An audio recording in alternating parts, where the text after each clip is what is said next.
Hi guys, tonight let's take a slow, meandering journey through shadows cast not just by candlelight, but by the pages of papal history.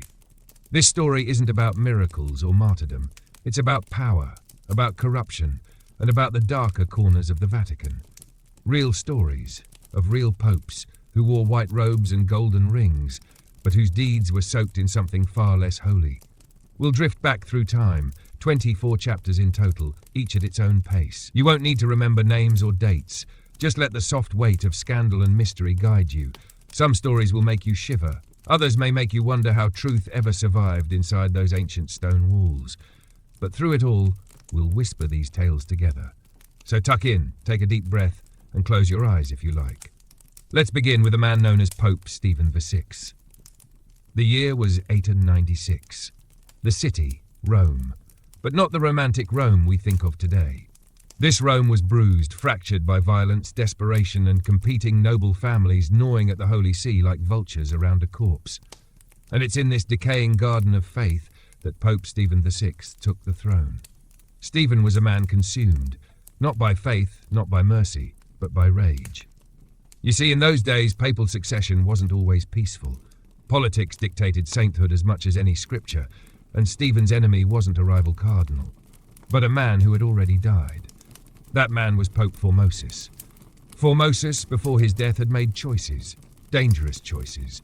He'd crowned the wrong king, supported the wrong nobles, and in the eyes of Stephen VI, had committed unforgivable crimes against the church. But Stephen didn't want to rewrite Formosus's legacy. No, he wanted revenge. Physical revenge. And so began one of the most grotesque spectacles in all of church history. The Cadaver Synod. Imagine, if you can, the Basilica of St. John Lateran, its arches echoing with the mutterings of priests and the shuffle of armour. At the centre of the altar sits a corpse, rotting, dressed in full papal vestments, propped up on a throne. This is Formosus, dug from his grave after 9 months of decay, his fingers blackened, his mouth gaping, eyes long gone. Stephen VI stands before him, robes flowing, a tribunal at his side. But this isn't satire, this isn't metaphor. This is real. He begins the trial. Formosus is accused of perjury, of breaking canon law, of rising to the papacy illegally. And with each accusation, Stephen shouts, gestures wildly, his eyes alight with something between fury and madness. A deacon is appointed to answer for the corpse, trembling as he mumbles defences for a man whose skin is peeling off his bones. Witnesses are called, documents are read, the trial goes on for hours, and then comes the verdict, guilty. Formosus's papacy is declared null and void. His ordinations are invalidated. His body is stripped of its sacred robes. 3 fingers used in blessings are cut off. He's dragged through the streets of Rome and thrown into the Tiber River. Silence. For a few weeks, Stephen is victorious, but Rome is changing. People begin whispering. Even for a city so jaded by corruption, this was too much. Word spreads. Paintings are defaced. Nobles grow restless. The air becomes heavy. And within months, Stephen VI is imprisoned by his enemies. Alone in a cell, far from the marble halls of the papal palace, he's strangled to death. No legacy, no funeral, just another corpse thrown into the chaos he helped fuel. But what truly lingers isn't just the story itself, it's the feeling it leaves behind. The grotesque theatre, the decay of sacredness, the idea that power, even at its most divine, can become infected by something deeply human. And as we float away from this chapter, I want you to imagine the echo of that cadaver's trial. Not the screaming, not the clashing of guards, but the eerie quiet of a church filled with incense and a corpse in papal robes staring back at his accuser. The night is long, and many popes await. But for now, let your breath fall slow and your thoughts drift soft, like parchment carried by wind. As we drift onward through the haze of centuries, let us turn to a different figure. Less theatrical, perhaps, than Pope Stephen VI, but no less unsettling in what he left behind. His name was Pope Sergius III, and though his reign would not involve corpses on trial, it would be defined by violence, lust, and the complete erosion of any remaining boundary between sanctity and sin. The year was 904. Rome was a city smothered in smoke and factionalism. The papacy had become less a religious office and more a throne of competing warlords. The corridors of power were no longer whispered with Latin prayers, but choked with backroom bargains, vendettas, and assassinations. And into this power vacuum stepped Sergius III. His rise to the papacy was soaked in blood. You see, Sergius had already once tried to become pope nearly 15 years earlier. Back then, he had been exiled, pushed aside by rival factions, but he waited, he watched, and when the moment was right, he returned not as a humble servant of God, but as a conqueror. Backed by Theophylact Furs of Tusculum, a powerful nobleman with more soldiers than saints, Sergius invaded the Lateran palace, deposed Pope Christopher, and assumed the papal throne. What happened to Christopher? The records are vague, clouded with contradictions, but the whisper of the time said this: Sergius had him strangled. Once again, the tombs beneath the Vatican grew crowded, and Sergius, now securely installed, began to transform the papacy into something far removed from Peter's vision. The church, under his rule, became a family business, a stage for powerful Roman clans to climb ever higher. And at the centre of it all was a woman. Not a queen, not a nun, but a young noblewoman named Marozia. Marozia was the daughter of Theophylact. Some claimed she was no more than 15 when Sergius took her as his mistress. Others insisted she was older, already scheming her way through the elite echelons of Roman politics. Regardless of her age, one thing was clear. She became the true power behind the papal throne. And from this union, illicit, secretive, and perhaps abusive, was born a son. That son would one day become Pope John V. It is a strange thought, isn't it? That the Pope, the supposed vicar of Christ on earth, would father another pope, all while preaching chastity, humility, and service. But Sergius did not care for appearances. He was a man of appetite, and Rome became his feast. Bishops were appointed not for piety, but for coin. Clerical offices were bought and sold like bread. Even the sacred rites began to feel hollow. The choir still sang, the incense still rose, but beneath it all there was the thick stench of rot. Outside the walls of the Vatican, the people of Rome suffered. Plague crept through the alleys, famine curled its fingers around the countryside. But within the Lateran, golden goblets clinked and deals were made in the candlelit hush of bedrooms and council halls. Sergius ruled for 7 years. 7 long, decadent years. And when he finally died, there was no mourning in the streets, only relief. But his legacy would linger. For Sergius did not just corrupt the papacy, he helped create what historians would later call the pornocracy. A period of church history ruled not by men of God, but by a dynasty of noblewomen, Marozia chief among them, who would manipulate, seduce, and poison their way through pontificate after pontificate. And yet in the records, Sergius remains untouched. No trial, no excommunication, just a quiet entry. He died in 911 and was buried in the Lateran. But history remembers differently. It remembers the young girl forced into power, the murdered pope in the shadows, the child born of sin who would wear the tiara of saints. And it remembers the silence. For in the darkest chapters of the papacy, it wasn't always the deeds themselves that damned the soul, but the way the world and the church simply looked away. We move now deeper into the mist, past marble and bone, past silk and secrets, toward yet another figure who would wear the robes of holiness and defile them still. As we descend further into the cavernous maze of history, our steps now echo through a Rome held hostage by a new kind of power, not spiritual, not intellectual, but hereditary. Tonight, we trace the legacy of the woman who stood at the center of it all, Marozia, daughter of Theophylact, mistress of Pope Sergius III, and mother of a pope to come. But more than that, she was a queen in everything but title. This chapter is not about one pope, it is about many, and all of them, whether they knew it or not, were bound by Marozia's will. The year was 914. Pope Sergius III had died, but Marozia did not retreat from power. She simply shifted her focus. Her father, Theophylact, continued to dominate the Roman Senate, and together they placed popes on the throne like chess pieces. Those who cooperated were rewarded. Those who resisted disappeared. Through this network of bribes, marriages, and silent assassinations, Marozia became the architect of an empire built within the shell of the church. Her husband at the time, Alberic I of Spoleto, was a brutal man with a violent temper and few enemies left alive. With him, Marozia expanded her reach, and the couple arranged the papacy of Pope John Hex, a man whose ambition, unfortunately, matched their own. John Hex had once been a military bishop, a soldier priest, and he dreamed of restoring Christian power to the Italian countryside. But his mistake was dreaming independently. He began forging alliances, raising armies, even whispering about freeing Rome from noble control. To Marozia, this was treason, so she waited. Her father died, her husband died, but her influence did not wane. Instead, she married a new man, Guy of Tuscany, a ruthless opportunist who shared her appetite for domination, and together they stormed the Lateran. John X was imprisoned. Some claimed he was strangled in his cell with a pillow. Others said he died slowly, starved in the dark. Either way, he vanished. And Marozia? She emerged untouched, dressed in black silk, her eyes calm beneath a veil as another pope, her choice, was crowned. But it was not enough. She did not want to simply shape the papacy. She wanted to hold it in her hands. And so in 931 she installed her own son as pope, John V. He was still young, some said 17, others whispered 16.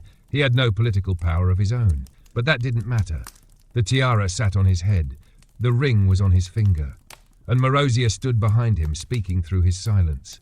Imagine it, baptisms conducted by the son of a pope and his mistress, sermons delivered in the name of a man born from a scandal. The papal palace, once thought to echo with prayers, now muffled by velvet curtains and the rustling of gossip. The people of Rome had grown used to corruption, but this was new. This was dynasty. And yet, the house Marozia built would not last forever. Her second husband, Guy of Tuscany, died soon after John Xian's ascension. With him gone, power shifted once again. Her remaining son, Alberic II, John's half-brother, grew resentful of Marozia's dominance. He watched as she prepared for a third marriage, this time to King Hugh of Italy, a move that would elevate her even further above the Roman elite. Alberic acted swiftly. On the night of the wedding feast, as trumpets echoed and wine spilled across marble floors, Alberic led a revolt. Guards turned, doors were barred, and in the chaos King Hugh fled through a window, leaping down into the city, leaving Marozia behind. She was captured by her own son, dragged from her palace, thrown into a tower, no trial, no ceremony, just a silent erasure. John V, still pope, remained powerless. His reign continued, but his voice no longer mattered. He died a few years later, some say poisoned, others say forgotten in his own halls, a marionette with strings long severed. And Marozia? She died in prison. The date is uncertain, the details are hazy, but no bells rang for her, no tomb was carved, just dust and silence. But the imprint she left was indelible. She had turned the papacy into a throne for her children. She had manipulated bishops, strangled rivals, and raised and ruined pontiffs as easily as one might turn the pages of a book.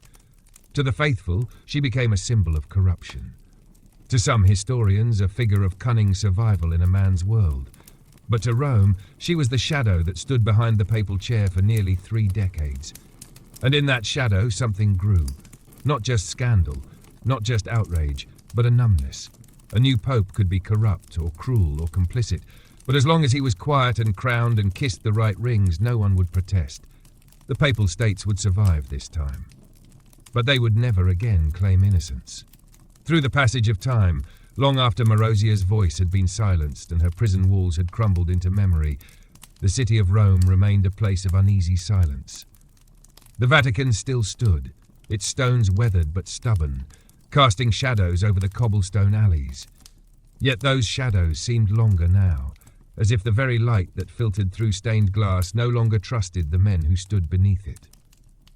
It would be nearly a century before the papacy would again descend into a scandal so grotesque, so unapologetically vile, that it would make the sins of past pontiffs seem almost modest by comparison. And at the centre of that descent stood Benedict XI. Few names in papal history conjure such unease, not because of a single crime, but because of a life, long, twisting and profoundly polluted, that touched the papal throne not once, not twice, but 3 times. Let us begin not with his rise, but with his bloodline. Benedict XI was born Theophylactus of Tusculum, a name heavy with legacy. He was the great-nephew of Pope John XIII. His uncle had been Pope Benedict VIII. And his father, Alberic III, was the most powerful nobleman in Rome. The family didn't just influence the papacy, they owned it. And so, when Theophylactus was still a teenager, no more than 20, perhaps even as young as 11 by some accounts, his family orchestrated his election as pope. He became Benedict IX. Imagine it, a boy in the robes of St. Peter, a youth given dominion over the souls of Christendom. the Lateran halls echoing not with sermons but with laughter, tantrums, and indulgence. From the very start, Benedict treated the papacy not as a calling but as a toy. He was known to throw lavish feasts within the Vatican, parties that stretched into the night, swollen with wine and the scent of roasted meats. His companions were not bishops but courtiers and mistresses. He hunted in the countryside with armed escorts, leaving behind bloodied fields and frightened peasants. But the worst rumours, those whispered behind locked doors, those that never made it to the official annals, spoke of something deeper. There were tales of orgies in the Lateran, of black masses, of dark rituals hidden beneath the cloak of festivity. Benedict was accused of simony, selling sacred offices for gold. He was accused of murder, of rape, even of invoking sorcery. It's impossible now to separate fact from fear, but the intensity of the rumours speaks for itself. Rome had grown terrified of its own pope, and yet he remained in power. The Tusculum family protected him, the coin flowed, and for nearly a decade Benedict ruled, untouchable and unrepentant. But then, something changed. In 1044, a rebellion stirred in the streets. The people, long cowed into silence, rose against the papal court. A rival faction, backed by powerful nobles, installed a new pope, Sylvester III. Benedict fled the city. For a moment it seemed as if the nightmare had ended, but Benedict returned within months with mercenaries at his back. He stormed Rome and reclaimed the throne. Sylvester was exiled. The bells of the Vatican rang once more for Benedict, but their chime was hollow, bitter, foreboding. And then came his most astonishing act. Sometime in 1045, Benedict resigned, not for repentance, not for illness, but for greed. He sold the papacy to his godfather, the archpriest Giovanni Gratiano, for a sum of gold. Gratiano, noble and devout, took the name Gregory VI and believed he could cleanse the church from within. But the stain Benedict left behind would not fade so easily. Within a year, Benedict had changed his mind. He returned to Rome, claimed he had only temporarily renounced his post and tried to seize the papacy again. A third time. The city descended into chaos. 3 men now claimed to be pope: Benedict IX, his former rival Sylvester III, and Gregory VI, the godfather who had paid for peace. The Church, unable to reconcile this humiliation, turned to the only force strong enough to impose order: Henry III, Emperor of the Holy Roman Empire. In 1046, at the Council of Sutri, all 3 popes were deposed. Gregory VI resigned willingly. Sylvester was declared illegitimate, and Benedict, too proud to even attend the council, was formally excommunicated. But he would not disappear. In 1047, with the help of still loyal nobles, Benedict seized the papacy once more for a few weeks. His reign was short-lived. When Clement II was finally installed as pope, the empire forced Benedict into permanent exile. He faded into the countryside, stripped of his titles but not his wealth.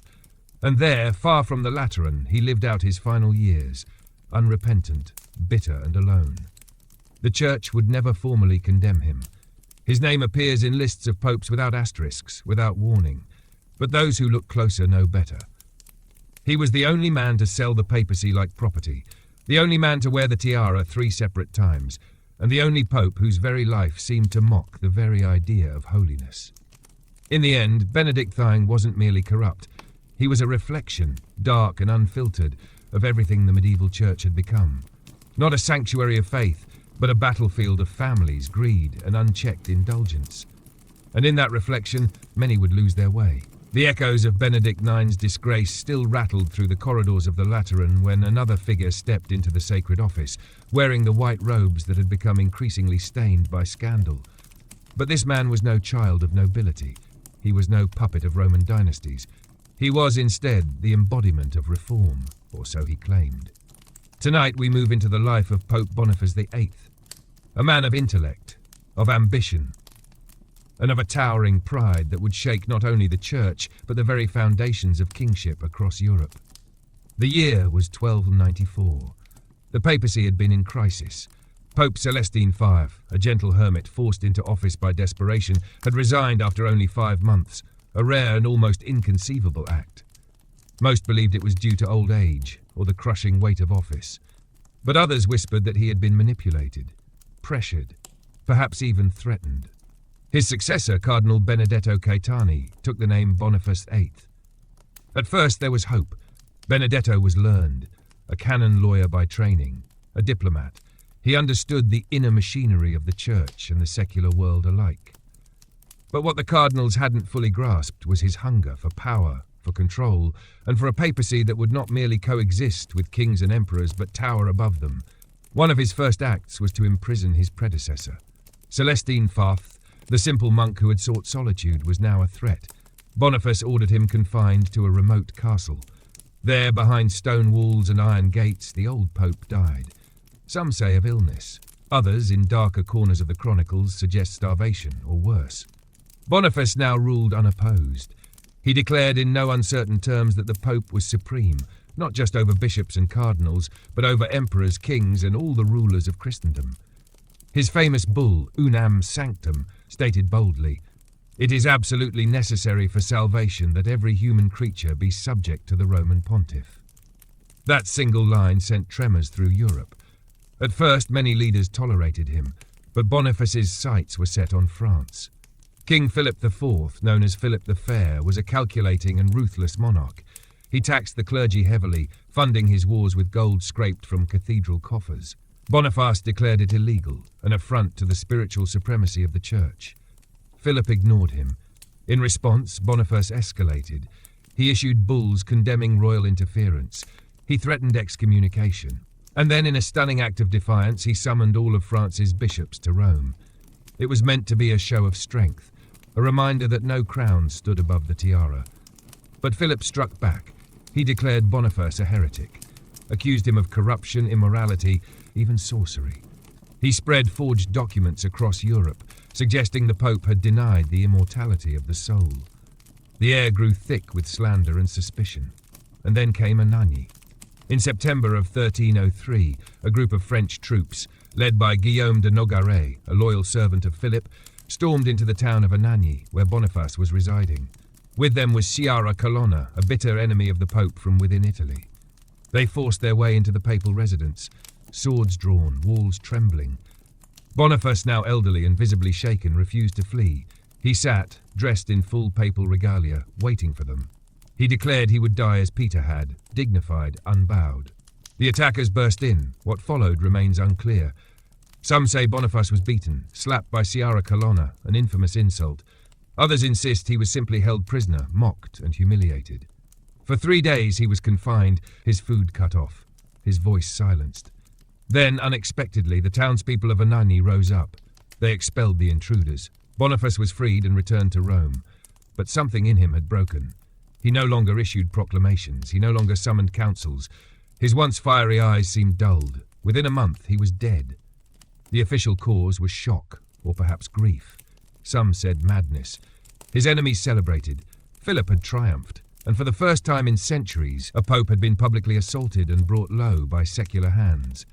But Boniface's legacy endured, twisted, confused, deeply contested.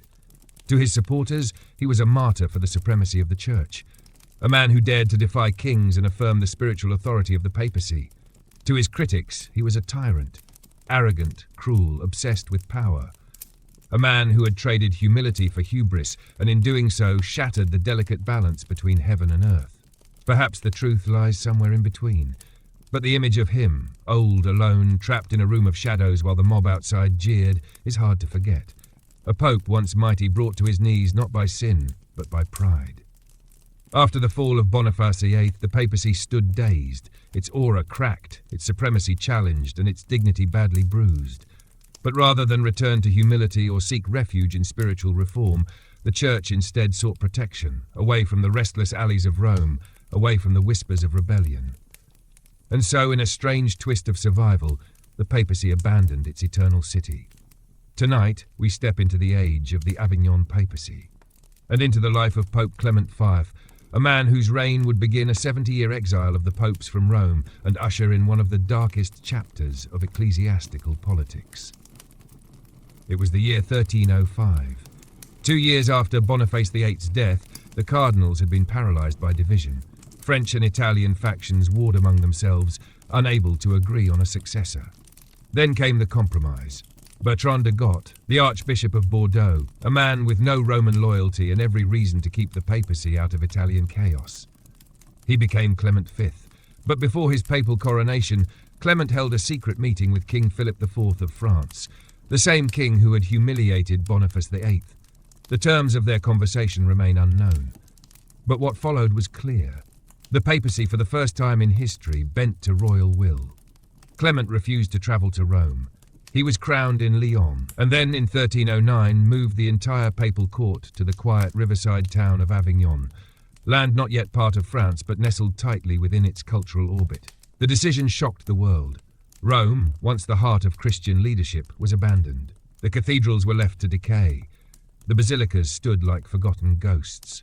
And in Avignon, a new court was born, rich, luxurious, and unmistakably French. Under Clement's rule, the papacy became something different. No longer a city-state of fierce independence, but a satellite orbiting the French crown. The air of divine distance gave way to velvet-draped politics and the shuffle of royal emissaries through papal halls. But Clement's legacy would not be defined solely by his geographic shift. It would be remembered, haunted, by his role in the destruction of the Knights Templar. The Templars, that storied military order of warrior monks, had grown immensely powerful since the Crusades. Their influence stretched from the Holy Land to the halls of European nobility, and crucially they held wealth, land, gold, and secrets, much of which was envied by Philip IV. In 1307, Philip acted. On Friday the 13th of October, under orders issued simultaneously across France, hundreds of Templars were arrested, tortured, interrogated. Many confessed under duress to wild charges, heresy, idolatry, secret rites, and unnatural acts. But Philip could not destroy the order without spiritual justification. He needed the Pope, and Clement hesitated. He issued mild protests, attempted to summon impartial councils, but over time and under pressure, political and perhaps more insidious, he began to bend. In 1312, at the Council of Vienne, Clement formally dissolved the Order of the Knights Templar, not by condemnation of guilt, but by expedience, for the good of the Church. It was a carefully chosen phrase, an absolution of responsibility. 2 years later, Jacques de Molay, the last Grand Master of the Templars, was burned at the stake in Paris. As the flames consumed him, he reportedly cursed both King Philip and Pope Clement, summoning them to stand before God within the year. He was not wrong. Philip died later that year. Clement had already fallen ill. Some said it was stress. Others whispered of a wasting disease that drained his body as his papacy unravelled. He died in April 1314. His body, placed in a casket in Uzès, awaited burial. But even in death, Clement knew no peace. The night before his interment, a fire broke out in the church. The building collapsed. His coffin was destroyed, ashes scattered.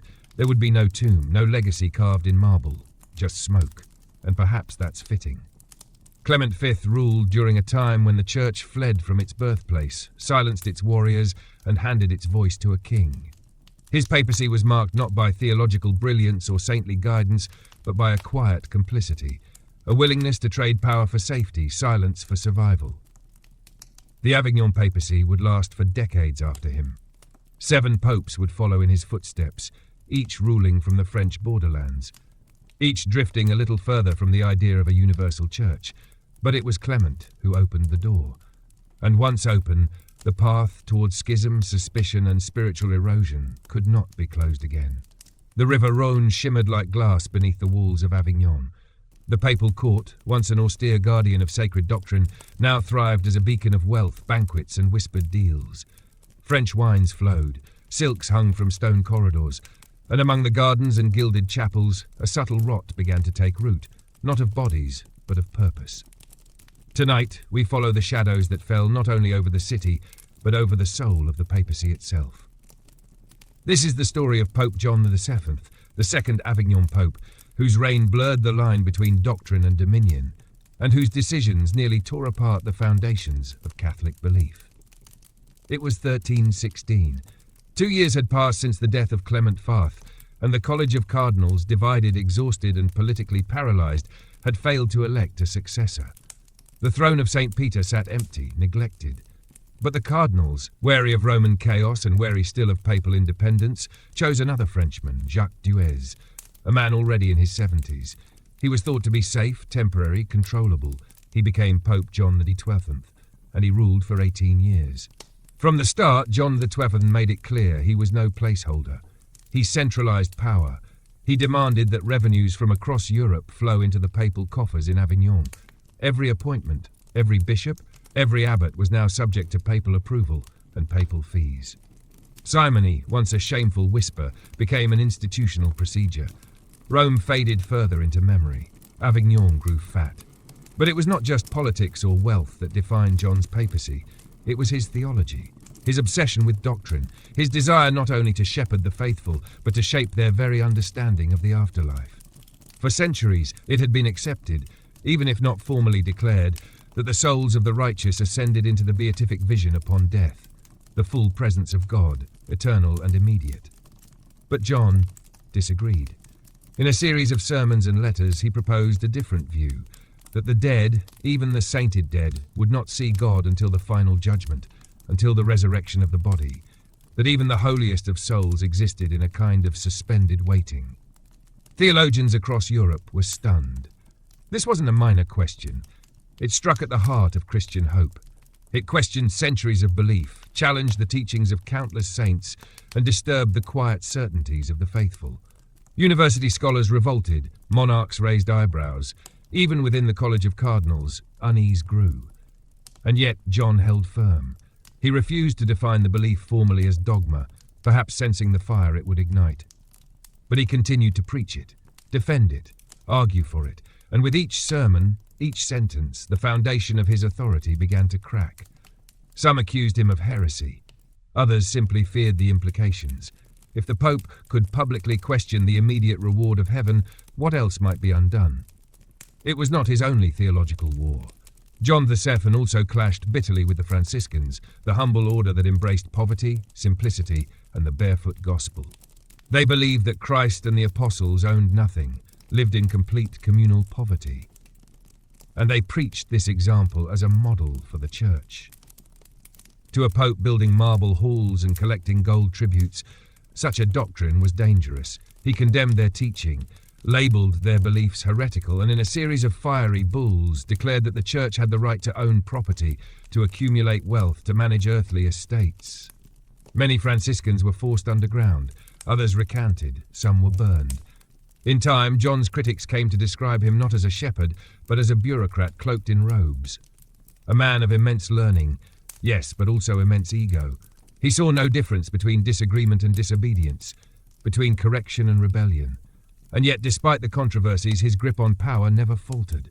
He outlived kings. He survived multiple assassination attempts. His enemies aged while he remained vigorous. Some whispered of alchemy, of forbidden knowledge, of a mind so sharp it could not be dulled by time. But death, as always, came. In 1334, Pope John XII died at the age of 89, an extraordinary age for the time. And in his final days, perhaps sensing the theological firestorm he had stoked, he confessed that his views on the beatific vision were personal speculation, not dogma. He left the Church to clean up the confusion. His successor would quickly denounce the belief and restore orthodoxy. But the damage had been done. John XII's legacy is paradoxical, a pope of intellect and innovation, but also a pope who nearly shattered a core tenet of Christian eschatology. He was no libertine, no warlord, no seducer. His sins were colder, quieter, errors not of flesh but of mind. And so, in the court of Avignon, amid the velvet and the manuscripts, a new kind of corruption had emerged, not born of lust but of pride, not in whispers behind closed doors, but in sermons spoken aloud. By the time Pope John XII was lowered into his stone tomb beneath the halls of Avignon, the city had ceased to feel like a place of exile. The papal court had grown so accustomed to its life among the Provençal vineyards and golden chandeliers that few even whispered of returning to Rome. Avignon was now the new Rome in all but name, a shimmering court of clerical luxury, wrapped in incense and parchment, and guarded not by martyrs, but by money. But within this gilded bubble, a storm was brewing. A whisper of discontent rising from the streets of Florence, from the hills of Bohemia, and from the troubled conscience of believers who still remembered what the Church once meant. A whisper that would become a scream. And in the eye of that storm stood Pope Urban VI. The year was 1378. After decades of papal absence from Rome, the Church finally made a bold decision. Pope Gregory VIII, the last of the Avignon popes, returned to the Eternal City in 1377. He arrived to crumbling buildings, suspicious citizens, and a power structure in disarray. Still, he had come home. But his reign was short, less than a year, and when he died, the question of succession ignited a crisis that would split Christendom in two. The cardinals met in Rome, and the Roman people were not subtle in their expectations. A new pope must be Roman, or at the very least, not French. The College of Cardinals, mostly French and afraid for their lives, elected Bartolomeo Prignano, an Italian and the Archbishop of Bari. He was not a cardinal, but he was seen as neutral, scholarly, perhaps even docile. He became Pope Urban VI. At first, it seemed like a reasonable choice. Urban was known for his piety and austerity. He had no mistresses, no taste for wine-soaked feasts, no dynastic ambitions. Many thought he would be the reformer the Church had long needed. They were wrong. Almost immediately after his coronation, Urban revealed a temperament so severe, so uncontrollably violent, that many began to believe he was mad. He screamed at cardinals during meetings, accusing them of corruption and greed, sometimes with reason, often without. He publicly berated bishops, calling them pigs, donkeys, and worse.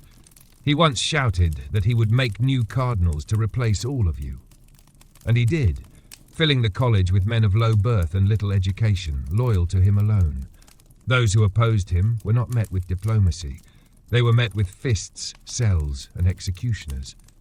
The French cardinals, horrified by his behaviour, fled Rome, and there in Anagni they declared Urban's election invalid. They claimed it had been made under duress, pressured by a Roman mob. They held a second conclave and elected a new pope, Robert of Geneva, who took the name Clement VII. Christendom now had two popes, Urban in Rome, Clement in Avignon. This was the beginning of what history would call the Western Schism. For nearly 40 years, 2 and later 3 men claimed to be the true vicar of Christ. Kings and nations were forced to choose. France, Scotland and Castile sided with Avignon. England, the Holy Roman Empire and much of Italy sided with Rome. Alliances shifted, trade faltered, faith fractured. And in the centre of it all was Urban VI, whose instability only deepened. He became paranoid. Believing plots surrounded him, he began arresting his own cardinals. 6 were thrown into prison and tortured for months. At least 5 died under horrific conditions, starved, beaten, some even flayed. Urban refused to allow them Christian burials. He travelled with an entourage of armed guards, sleeping in different rooms each night, terrified of betrayal. Yet he continued to rule. He built churches, appointed bishops, issued bulls, all while Europe split into rival camps, priests refused sacraments, and ordinary Christians wept in confusion. Which pope held the keys of Peter? Which could forgive sins? Which mass was real? Urban died in 1389, still convinced of his righteousness. He was buried in Naples with full ceremony, no trial, no apology, no admission of the devastation his reign had wrought. And so the Church carried on, bleeding from the inside, its unity torn apart by the madness of one man and the ambition of others. Urban VI's papacy is not remembered for moral corruption or scandalous pleasure. His sins were not of indulgence, but of rage. Not lust, but wrath. A fury so profound it shattered the most fragile thing the Church possessed, trust. Even centuries later, the echoes of that schism would remain. In broken cathedrals, in unread prayers. And in the haunted question, whispered across altars, what happens when the shepherd loses his mind? As the schism widened and deepened, Europe found itself pulled between rival crosses. Cities split, families argued, entire kingdoms wavered between obedience to one pope or another, as if heaven itself had been divided into 2 thrones. But time passed, and exhaustion crept into the hearts of believers. The endless war of papal legitimacy had become intolerable. And so in the early 15th century, the Church reached for peace, not through a pope, but through a council. And from this desperate gesture would rise one of the strangest, most tragic figures in all of papal history. This is the story of Pope John XXX, not the sainted modern pope of the 20th century, but the one who came before him, the one whose name history nearly buried, the one whose papacy was born from deception and ended in disgrace. The Council of Pisa, 1409. With 2 popes still claiming supremacy, one in Rome, the other in Avignon, a group of cardinals convened in Pisa, determined to end the division. They declared both existing popes heretics and schismatics. And then, with trembling hands, they elected a third. He was Baldassare Cossa, the son of a Neapolitan nobleman and a former pirate. That is not a euphemism. Baldassare had spent part of his early life as a corsair on the Adriatic Sea. He wore armour as easily as he wore vestments. He knew how to command men, intimidate rivals, and speak with the force of cannon fire. His rise through the church had not been marked by theological brilliance, but by cunning, bribes, and the careful elimination of enemies. Still, the cardinals saw in him a man of strength, someone who could bend the fractured church back into shape. He became Pope John XIII. His reign was immediate chaos. The existing popes, Benedict XIII in Avignon and Gregory II in Rome, refused to step down. Europe now had 3 competing popes. The schism had not ended. It had become a triangle. And John ruled as he always had, with swagger, appetite, and ruthless political calculation. He held court in Bologna, not Rome, where his lavish lifestyle rivaled the nobility. He surrounded himself with mercenaries and mistresses. He imposed heavy taxes on the clergy. He sold indulgences with little regard for repentance. He traded spiritual offices for coin. It was said that no bishopric changed hands without gold crossing the Pope's table. But worse were the private rumours, that John had fathered dozens of children, that he seduced nuns, that he organised orgies within sacred walls, that he had committed murder, not once but many times, that poison was a preferred tool. Much of it remains unproven. Yet the breadth of the accusations, whispered from Florence to Prague, gives them a kind of weight. Even those who supported him rarely claimed he was holy, only that he was effective. But John overplayed his hand. In 1414, a new council was summoned in the city of Constance, with the aim of ending the schism once and for all. John agreed to attend, thinking he could control the proceedings. He was wrong. The council declared itself the supreme authority over the church, even over the Pope. And then they turned their eyes toward him. One by one, the accusations were read. Simony, corruption, sexual deviance, even sodomy and incest. A staggering 70 charges were compiled. Though some were later dismissed, the core of the case remained damning. John panicked. He fled the council, disguised in a servant's cloak, under cover of night. But he was caught, brought back, imprisoned, and in May 1415 the council officially deposed him, the only pope in history to be removed in such a way. He spent the next 3 years in captivity. Eventually he was released, not as pope but as a private citizen. He travelled to Florence, stripped of power, his reputation in ruins. He begged for protection from the Medici family, who granted him a small pension and a quiet place to live out his final days. He died in 1419. At his funeral, a modest inscription was carved onto his tomb. Here lies John, once Pope. It was neither an honour nor a curse, just a reluctant acknowledgement of fact. And yet, he remains. For centuries, his name vanished from the official list of popes. Later pontiffs refused to adopt the name John out of respect for the scandal. When Angelo Roncalli chose John XIII in 1958, he did so knowing full well that Baldassare Cossa had borne it before, but insisted he would not recognise the earlier claimant as legitimate. And so, the shadow of the pirate pope lives on in obscurity, a man who wore the tiara like a stolen crown, who turned the papacy into a court of vice, who fled justice in disguise and died with no throne to call his own. Yet even now, beneath the marble silence of Florence, his tomb still lies. And perhaps if one listens closely enough in the cathedral's hush, one can almost hear the sea. When the Council of Constance finally ended in 1418, it had done what decades of prayers, politics, and violence could not. It had ended the Western Schism. The 3 rival popes were removed or resigned, and a single man, Martin Fife, was elected to restore unity. At last, the papacy returned to Rome. But the scars were deep. The Lateran Palace, once the nerve centre of Christendom, stood in ruins. The Vatican itself was a decaying shell. Rome, stripped of its former splendour, had become a place of weeds, wolves, and wandering pilgrims, unsure which pope's name should grace their prayers. And into this fragile new beginning stepped a series of popes who promised renewal, but instead delivered another era of decadence. This is the story of Pope Sixtus IV. Born Francesco della Rovere, he came from humble beginnings in Liguria, far from the noble dynasties that had long dominated the church. A Franciscan friar, he rose through the ranks as a scholar and theologian. His sermons were sharp, his intellect unmatched, and in 1471 he was elected pope. To many, this seemed a miracle. A learned friar, gentle, austere ascetic, might just be the man to restore the soul of the papacy. But as often happens with power, it revealed more than it transformed. Francesco became Sixtus IV, and almost overnight the scholar became a prince. He abandoned the simple garb of the Franciscans for embroidered robes of gold thread. He bathed not in contemplation, but in perfumes and fine oils. The Vatican was transformed into a palace of opulence. Marble fountains, tapestries from Flanders, and feasts so extravagant they rivaled those of any royal court. But far more troubling than luxury was Sixtus's embrace of nepotism. He appointed 6 of his nephews to powerful positions: cardinals, governors, ambassadors. Among them was Giuliano della Rovere, a hot-tempered and ambitious cleric who would later become Pope Julius II. Another, Pietro Riario, was made a cardinal at the age of 25 and granted vast estates across Italy. Sixtus funneled mountains of wealth to these nephews.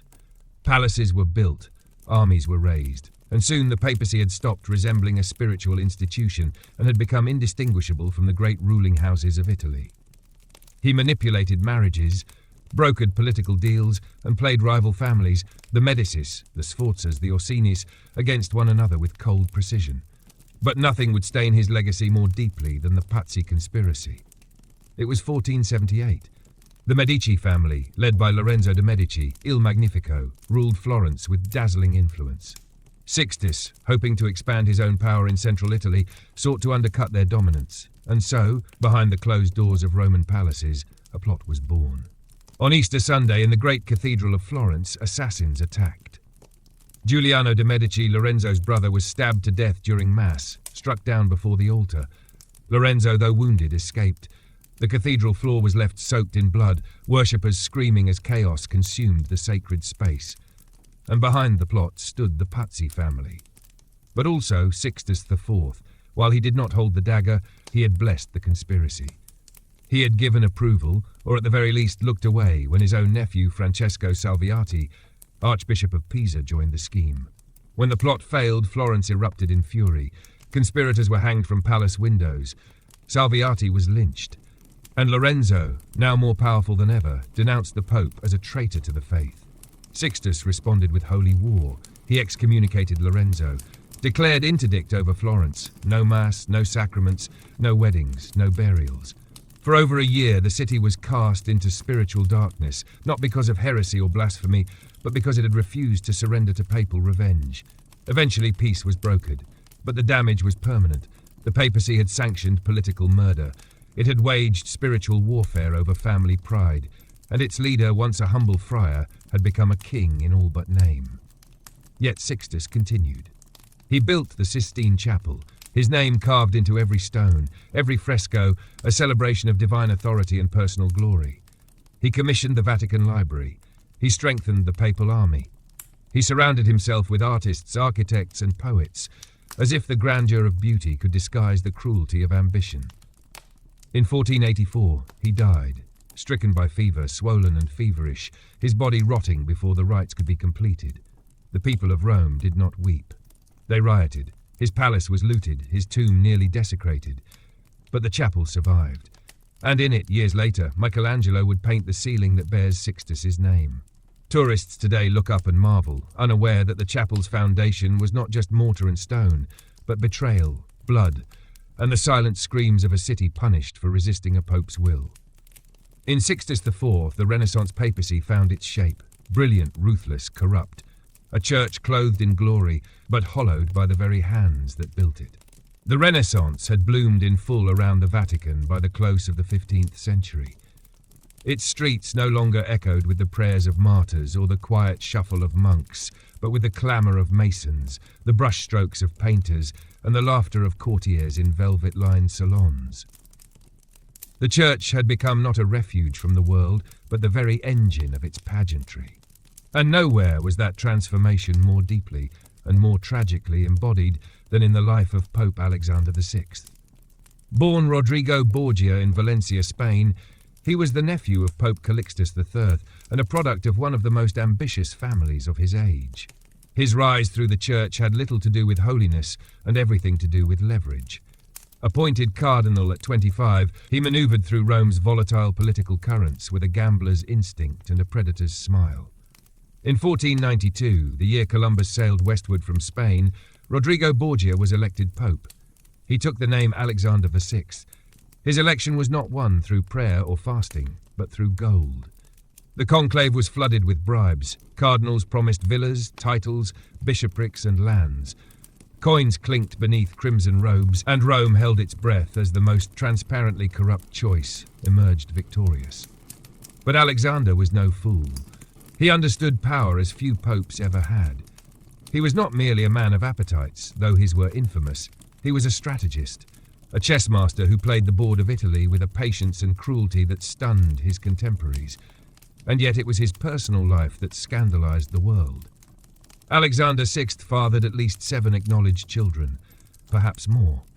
Among them were Juan, Cesare, Lucrezia, and Joffre, each of whom would become entangled in the darkest web of intrigue the Vatican had ever known. Cesare Borgia, the most infamous, was Alexander's favourite. Handsome, cold, and brilliant, he was made a cardinal at 18, a general soon after. The Pope used his office not to guide souls, but to elevate his son. Territories were granted, enemies assassinated, fortunes seized. Wherever Cesare marched, papal blessing followed. Lucrezia, his daughter, was married off again and again to secure political alliances, first to Giovanni Sforza, then Alfonso of Aragon, then Alfonso d'Este. Whispers clung to her name: poison, incest, forbidden love. Her beauty was undeniable, her intelligence sharp. But in a world where she was used as a pawn by her father and brother, history remembers her not as a woman, but as a symbol of manipulation. The Borgia court was unlike anything Christendom had ever seen. Naked dancers performed in the papal chambers. A banquet thrown in 1501 by Cesare and his father, known in legend as the Banquet of Chestnuts, included 50 courtesans, wine flowing like rivers, and contests too obscene for even the most scandalous chronicles to fully describe. But the Borgia ambitions did not stop at debauchery. They sought to forge a dynasty that would control not only Rome, but all of Italy. And for a time, they succeeded. With Cesare leading military campaigns, Alexander excommunicated rival families, seized lands, and issued bulls that bent spiritual law to his will. Pardons were sold like bread, offices auctioned, the papal treasury swelled, yet enemies multiplied. The death of his son Juan under mysterious circumstances, possibly at Cesare's own hand, unsettled even Alexander's allies. Alliances crumbled, poisonings increased. Cardinals disappeared. And then suddenly in 1503 both Alexander and Cesare fell ill. Some believed they had been poisoned by a rival. Others whispered of a wine gone sour. Alexander's condition worsened rapidly. His skin blackened, his body swelled. The stench of death filled the papal palace. He died within days. But Rome did not mourn. Crowds looted the Vatican. Guards vanished. The College of Cardinals locked themselves away, fearing for their lives. When Alexander's corpse was displayed, its bloated form shocked the faithful. His mouth gaping, his skin burst open from putrefaction, a grotesque mirror of a life lived without restraint. He was buried quickly, without grandeur. The man who had painted the papacy in gold and blood now lay in a tomb few dared approach. And Cesare? Broken by illness, stripped of power, he fled. Captured in Spain, he died in battle a few years later, his dream of a Borgia kingdom never realized. Yet the stain remained. Pope Alexander VI had turned the throne of St. Peter into a family estate. He had ruled not as shepherd, but as patriarch, kingmaker, and puppet master. His reign was not a papacy, it was a dynasty built on sin. Even now, the name Borgia evokes an image of candlelit halls and poisoned goblets, of whispered confessions behind silken veils, of a church that once crowned a man who sought no heaven but his own. The echo of Alexander VI's death had not yet faded from the vaulted ceilings of the Vatican when the conclave gathered again, uneasy and watchful. The cardinals, still wary from years of Borgia intrigue, sought safety, not splendor. A clean name, a quiet figure, someone to soothe the bleeding wounds of the church, not deepen them. They chose Francesco Todeschini Piccolomini, a man of age and diplomacy. He took the name Pius III. He ruled for 26 days. Illness overtook him before he could even be crowned with the full ceremony. His papacy, brief and silent, passed like a sigh through the streets of Rome. And into the vacuum stepped Giuliano della Rovere, the nephew of Sixtus IV, a cardinal since his youth, and a man as ambitious as any Borgia had ever been. He had watched Alexander VI with clenched fists, had plotted exile when necessary, and had returned when the tide turned in his favour. In 1503, he became Pope Julius II. If Alexander had ruled like a king, Julius ruled like a warlord. His hands were calloused not from prayer, but from grasping swords and signing battle plans. He was the warrior pope, a man who wore armour beneath his vestments and led troops personally into battle. His papacy was not one of quiet renewal, but of thunderous conquest. Julius II came to power with one goal, to restore the temporal power of the papacy. To do this, he raised armies, formed and broke alliances, rode into cities with banners held high and trumpets blaring. He declared war on the Borgia family, stripping Cesare of all remaining power and driving his allies from Rome. But war requires money. And so Julius turned once again to the faithful, reviving the sale of indulgences, promises of salvation exchanged for coin. The faithful across Europe, many poor and frightened, paid what they could. Gold poured into the Vatican. Chapels gleamed. Cannons roared. Yet the conquest of territory was not enough. Julius hungered for legacy. He dreamed of art, of architecture, of a Rome reborn under his name. He hired the greatest minds of the age. He summoned Donato Bramante to design a new basilica, St. Peter's, grander than any the world had ever known. Its foundation stones were laid with pomp, and every arch was to be a symbol of divine strength wrapped in papal glory. He called for Raphael to paint the papal apartments. Scenes of theology, philosophy and law unfolded on plaster like living visions. Julius walked among them, approving each stroke with the eyes of a patron, not a priest. And then, most famously, he ordered a stubborn Florentine sculptor named Michelangelo Buonarroti to paint the ceiling of the Sistine Chapel. Michelangelo resisted. He saw himself as a sculptor, not a painter. He found the Pope's temper insufferable. But Julius insisted, roared, threatened, cajoled, and Michelangelo obeyed. He climbed the scaffolding, he mixed the pigments, and over 4 years he painted creation, prophets, flood and fall. As Julius fought wars on the plains of Italy, Michelangelo painted his vision of Genesis overhead, a cathedral of colour and anguish suspended in silence. But while his patronage inspired the rebirth of Roman beauty, Julius himself remained a man of iron and fury. He once struck a cardinal across the face during a council. He imposed taxes so high they sparked revolts. He left a trail of bodies across central Italy, each bearing the seal of papal authority. He was feared by kings, loathed by some cardinals, admired by generals. But his greatest failure, one that would fester long after his death, was his inability to reform the soul of the church. Beneath the marble and frescoes, the same old problems remained: greed, indulgence, nepotism, corruption, masked by spectacle. And all the while, outside the gates of Rome, a monk in Wittenberg watched. He saw indulgences sold, coins dropped into boxes like prayers swallowed by gold, and he began to write. Julius never lived to see what Martin Luther would do. He died in 1513, still dreaming of new crusades, still angry, still untamed. His tomb, designed by Michelangelo, remained unfinished for decades. The grand vision, statues of prophets and warriors flanking the Pope's sleeping figure, was scaled down. But one sculpture did survive. Moses, fierce and bearded, clutching the tablets with divine fire in his eyes. And perhaps in that sculpture, Julius found his truest reflection, not as a shepherd of souls, but as a lawgiver, wrathful and proud, striding down the mountain with thunder behind him. He addressed the church in marble. But the cracks beneath the stone were growing. When Julius II died, the breath of war still hung in the Vatican halls like smoke after cannon fire. The marble glistened, the frescoes bloomed, but underneath the gilded ceilings lay the bruises of a church exhausted by battles, both military and spiritual. And so the College of Cardinals looked inward once again, as they often did after a storm, hoping to find calm. What they chose instead was Leo Tix, Giovanni di Lorenzo de' Medici, son of the great Florentine banker Lorenzo the Magnificent, had been raised not in monasteries but in palaces scented with ink, velvet and diplomacy. He was appointed cardinal at 13, more a symbol of family power than a vessel of piety.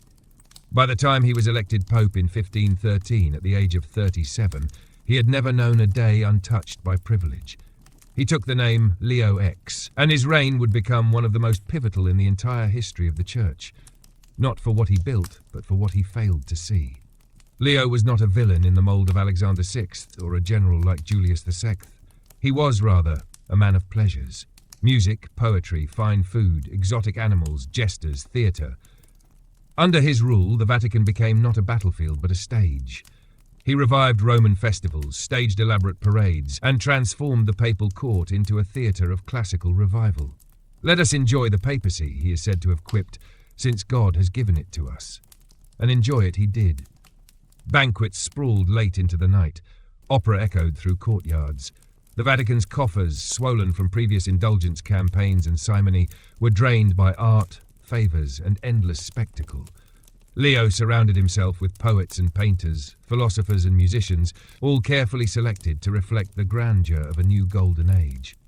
But while he sipped sweet wines and commissioned tapestries, a storm was forming beyond the Alps. It began with a monk. Martin Luther, an Augustinian friar in Wittenberg, had grown disillusioned with the Church's sale of indulgences, certificates that promised remission of sin in exchange for coin. Leo had authorized a particularly aggressive campaign to fund the rebuilding of St. Peter's Basilica. The preacher Johann Tetzel took the message to the streets, famously proclaiming, "As soon as the coin in the coffer rings, the soul from purgatory springs." To Luther, this was heresy wrapped in gold. In 1517, he nailed his 95 Theses to the door of the castle church. A challenge, a plea, a spark. At first, Leo paid little attention. He believed it a small flare of disobedience, an academic quarrel among the Germans. He joked that Luther was simply a drunken monk who will recant when sober. But Luther did not recant. He wrote more, preached more, and the people listened. Leo responded with excommunication in 1521. Exsurge Domine, the papal bull, thundered with the old authority, "Rise up, O Lord, and judge thy cause." It condemned Luther and demanded obedience. But the world had changed. The printing press had given Luther a weapon no heretic before him had wielded so effectively. His words spread across Europe like wildfire. His defiance birthed not just a movement, but a reformation. And Leo? He returned to his festivals. It's easy to paint him as oblivious, but he was not entirely blind. He convened councils, sent envoys, but he could not imagine a world where the Pope's authority was not final, not absolute. He could not see that the Renaissance he had so lovingly nurtured, its focus on the individual, on inquiry, on art over dogma, had prepared the soil for dissent. Even when cities began siding with Luther, even as princes declared independence from Rome, Leo believed he could buy or charm his way through it. He died suddenly in 1521, likely of pneumonia, though some whispered poison. He left behind no legitimate children, no army of cardinals loyal to a dynasty, no blueprint for healing the fracture that had now opened between Rome and half of Europe. He was buried in Santa Maria sopra Minerva, beneath a modest monument by Antonio da San Gallo. Few tears were shed. Leo X had inherited the papacy at the zenith of its cultural glory and presided over its spiritual unravelling. The artists he funded would be remembered. The architects he employed would shape skylines for centuries. But the wound he allowed to fester would divide Christendom forever. It wasn't malice, it wasn't tyranny, it was indifference. And in some ways that may be the worst sin of all, for in his laughter and lavishness, Leo X mistook the applause of men for the voice of God. The death of Leo X left the Vatican without a rudder in the midst of a growing storm. The Reformation was no longer just a rebellious whisper. It had become a shout echoing through the valleys of Germany, the towns of Switzerland, the courts of Scandinavia. Pamphlets replaced sermons. Princes turned from Rome, and the once unified body of Christ splintered into fractures that would never again be mended fully. Amid this crumbling certainty, the College of Cardinals scrambled to find stability, and for a brief moment it seemed they had. In 1522 they elected Adrian of Utrecht, a scholar, a monk, and, significantly, a non-Italian. He became Pope Adrian VI. But Adrian's reign was short, and his austerity only highlighted how far the Church had drifted from its spiritual moorings. He died after barely a year in office, having done little to stem the tide of reform. So, the cardinals turned again to what they knew: familiarity, culture, diplomacy. They chose Giulio de' Medici, cousin of Leo Cix, illegitimate son of Giuliano de' Medici, adopted into power, bred in opulence. He took the name Clement VII, and with that the church drifted deeper into fire. Clement was no brute, no tyrant, no monster, but he was something just as dangerous for an age of upheaval: indecisive. A man plagued by hesitation, paralyzed by diplomacy, haunted by the ghosts of his family and the pressures of empire. His papacy began in 1523 and would be remembered as one of the most catastrophic in the Church's long history. At the heart of his tragedy stood two men. The first was Charles V, Holy Roman Emperor, ruler of vast lands across Europe, defender of Catholicism, and perhaps the most powerful man of the century. The second was King Francis I of France, bold, ambitious, and determined to challenge Habsburg supremacy. Clement, wary of imperial dominance, allied himself with France, a familiar Medici move. But Charles did not forgive betrayal lightly. In 1527, imperial troops, many unpaid, many Protestant mercenaries, marched on Rome. What began as a show of force spiraled into one of the darkest chapters in papal history: the sack of Rome. Tens of thousands of soldiers descended upon the Eternal City. The Swiss Guard made a final stand at the gates of St. Peter's, sacrificing themselves in a desperate attempt to protect the Pope.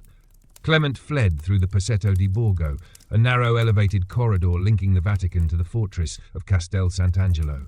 He locked himself within its thick walls as the city burned.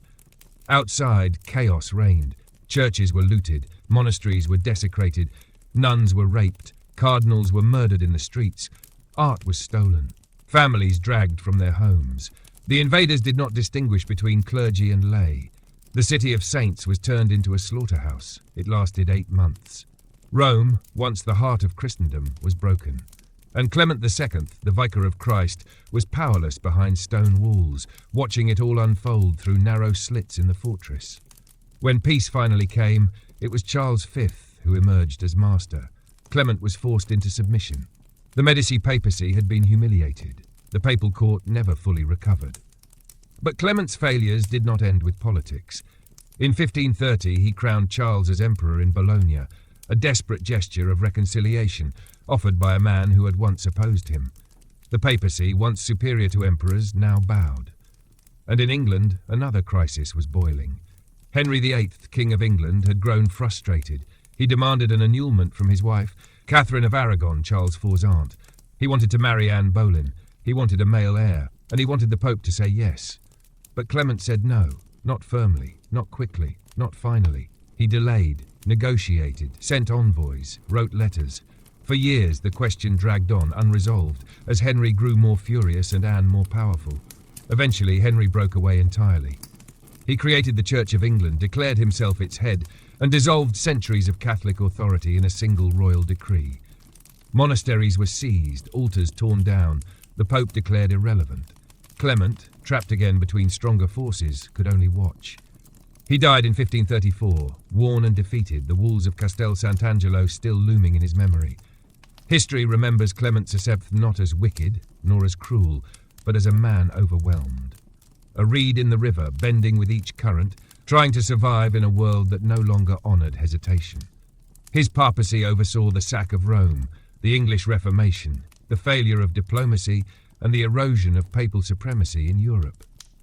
The Medici brilliance, once symbol of Renaissance splendour, now flickered dim in the hands of a cautious pope, too cautious for a world that had already begun to burn.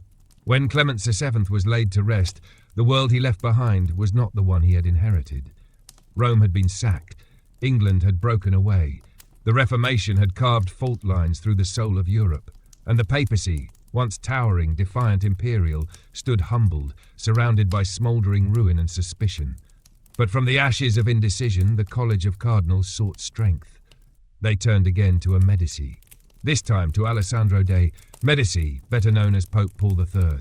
He was not young, 66 at the time of his election in 1534, a man with decades of experience in the Curia, a product of the same polished Florentine world as Clement, but with different instincts. Where Clement hesitated, Paul moved. Where Clement appeased, Paul calculated. And yet, even he would find himself drawn into the quiet rot that had long crept through the papal court. This time, not in scandalous banquets or orgies, but in something more subtle, more enduring. dynastic ambition. Paul III did not hide his lineage. He was born Alessandro Farnese, and his family had long served the church with loyalty and cunning. But Paul's greatest desire was not merely to heal the church, nor to reform its doctrine. It was to secure a legacy. His family name, the Farnese name, etched in marble and memory. To that end, he practiced nepotism with breathtaking boldness. His teenage grandson, also named Alessandro Farnese, was made a cardinal at the age of 14. Another grandson was made Duke of Parma. Lands, offices and treasures flowed into Farnese hands like water into a carved basin. Rome, once shaken by war, now glittered with new palaces and lavish feasts funded by papal wealth. But Paul was not a fool. He recognized, more clearly than most, the gathering storm that still churned beyond the Tiber. Luther's protest had become a movement. Calvin had begun to write. The Protestant churches were solidifying, organizing, growing. And Paul knew the time for soft correction had passed. So he called a council, the Council of Trent. It would become the most important ecclesiastical gathering since the earliest centuries of the Church. Its purpose, to address the Protestant challenge, to clarify Catholic doctrine, and to root out corruption from within. But even this was not simple. Paul convened the council in 1545, but it was delayed, interrupted, relocated, stopped, and restarted multiple times. Politics poisoned the air. Emperor Charles I wanted quick resolutions. The French resisted any conclusions that favoured their enemies. The Italians, wary of imperial dominance, dragged their feet. Still, under Paul's watch, the Council of Trent began its slow, grinding work. It reaffirmed the seven sacraments. It confirmed transubstantiation. It defended the veneration of saints and the authority of tradition. But it also acknowledged deep corruption. It condemned the sale of indulgences. It called for seminaries to better educate priests. It demanded bishops reside in their dioceses, not in Roman villas. It was at once a rebuke of Protestants and a reckoning for Catholics. And Paul III, despite his nepotism, despite his lavish patronage, was the Pope who opened that door. Still, his contradictions loomed large. He had once commissioned Michelangelo to paint the Last Judgment in the Sistine Chapel, an apocalyptic vision of damnation and salvation, with nude saints, twisted souls, and Christ descending like a thunderbolt. The image shocked and scandalized. Many cardinals demanded it be censored. Paul defended it. He admired reform, but practiced favoritism. He embraced renewal, but built his dynasty. And perhaps nowhere was his dual nature more visible than in the Palazzo Farnese, his family palace, built during his papacy. Its vast rooms and towering facade were funded by papal taxes, its gardens lush with the fruits of clerical wealth. It stood as both a monument to Renaissance brilliance and a reminder of the Church's worldly entanglements. When Paul died in 1549, he was praised and condemned in equal measure. The Protestants saw him as proof of Rome's hypocrisy, another prince cloaked in holiness. The reformers within the Church, however, saw him as a necessary contradiction, a flawed man who had at last begun the process of internal rebirth. His tomb, sculpted by Guglielmo della Porta, was modelled after ancient imperial designs, complete with reclining statues, Latin inscriptions, and classical gravitas. It said nothing of his grandsons, nothing of his politics, only that he had been pope. But in the margins of history, his real legacy was more complex. Paul III did not end the corruption of the Renaissance papacy. He embodied it, refined it, and used it as a tool to re-establish Rome's spiritual authority. He handed favours with one hand and summoned councils with the other. He wore the tiara not just as a crown of thorns, but as a symbol of state, family, and permanence. He understood that reform was not the enemy of power, it was a way to preserve it. And so the Church did not collapse under Paul. It began to adapt. Not yet holy, not yet healed, but no longer blind. After the death of Paul III, the Council of Trent fell into a long and uncertain pause. The machinery of reform slowed. The great gears of Catholic doctrine stood still, waiting for another hand to restart them. And in the interim, Rome held its breath. The conclave that followed was the longest in the Church's history at the time, racked with faction, indecision, and foreign influence. France, Spain, and the Empire all whispered through locked doors, each pushing for a pope who would favour their cause. And finally, after months of deadlock, they chose a compromise. Marcello Cervini, a scholar, a diplomat, a man of quiet strength, He took the name Marcellus II, determined to bring discipline to the office. But he died after just 22 days, too soon to leave a mark, too soon to rise above the marble silence that followed. It was the next pope, elected in 1555, who would carry the church into a new phase. He was Giovanni Pietro Carafa. He took the name Paul IV. And though his name sounded like a continuation of Paul III's legacy, his heart burned with a very different fire. Paul IV was not a politician. He was not a patron of the arts. He did not throw banquets or surround himself with poets. He was an inquisitor. A man who believed the world had grown fat with heresy and that the only cure was flame. From the moment of his coronation, Paul IV declared war on corruption, on Protestantism, on softness within the church. His eyes were sharp, his voice uncompromising. He revived the Roman Inquisition and gave it a reach and authority it had not known in centuries. No one was above suspicion. Noblemen, cardinals, bishops, even entire religious orders were investigated, interrogated, imprisoned. Torture chambers were reopened beneath Vatican halls. Trial records multiplied. Fear returned to Rome, not as gossip or rumour, but as daily ritual. Paul IV's vision was pure, rigid, and terrifying. He issued the Index Librorum Prohibitorum, the Index of Forbidden Books. It was a list of writings deemed dangerous, impure, or heretical. Among its earliest entries were the works of Erasmus, Rabelais, and even some translations of the Bible itself. Knowledge, he believed, could be as dangerous as a knife in the hands of the faithless, and so it had to be controlled. But Paul's severity did not end with ideas. It reached flesh and blood. In 1555, he issued a papal bull titled Cum Nimis Absurdum, which imposed harsh restrictions on the Jewish population of Rome. Jews were forced to live in a ghetto, to wear distinguishing clothing, and were barred from most professions. The Roman ghetto, walled, gated, and guarded, was born under Paul IV's rule. It would endure for over 3 centuries. He also turned his gaze towards Spain and France, condemning the leniency of their rulers toward Protestants. He denounced the Habsburgs, refused to recognize their political arrangements, and nearly ignited war between the papacy and its supposed Catholic allies. But perhaps his most personal war was with nepotism. Paul had long campaigned against the corruption of favouring family in ecclesiastical affairs. Yet, ironically, once he ascended to the papacy, he elevated his own relatives with startling speed. He made his nephew Carlo Carafa a cardinal and granted him broad political powers. Other family members received governorships, estates, and offices. For a man so fierce in his crusade for purity, the contradiction was stark, and in the end, devastating. By 1559, the corruption and violence of Paul IV's inner circle had become impossible to ignore. Reports of Carlo Carafa's abuses, extortion, brutality, even sexual misconduct spread through Rome like wildfire. Under mounting pressure, Paul finally exiled his own nephews. But the damage was done. His final years were bitter. Rome, weary of repression, grew restless. The Inquisition had made the city silent, but not faithful. The streets were clean, but the fear was deep. When Paul IV died, the people erupted. They stormed the Inquisition's headquarters. Prison doors were torn open. Documents were burned. Statues of the Pope were toppled and dragged through the streets. One was beheaded, its face smeared with dirt and ash.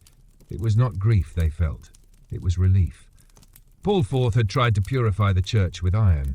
He had imagined himself as a prophet, perhaps even a saviour, but he had ruled like a tyrant. His vision of holiness was carved in stone and lit by fire. There was no room for mercy, no understanding of doubt, no patience for the slow, painful path of healing. His tomb was placed in Santa Maria sopra Minerva, but for years few visited. His name, once spoken with fear, faded from daily prayers, and yet his fingerprints remained. The Inquisition would continue, the index would grow, the ghetto walls would rise higher. Paul IV had succeeded in reshaping the church, not into a place of sanctuary, but into a fortress. And in doing so, he left behind a legacy not of reform, but of severity.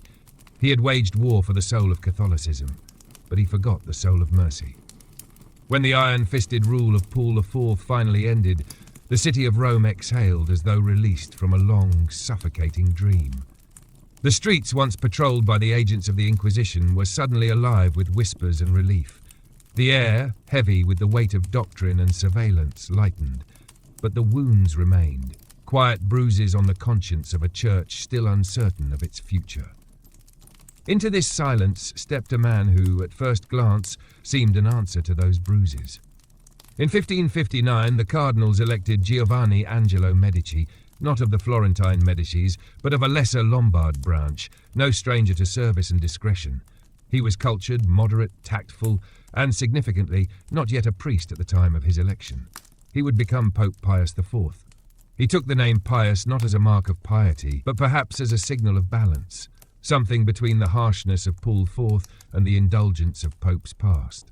Pius IV was, by many measures, a restorer. His first act was one of mercy.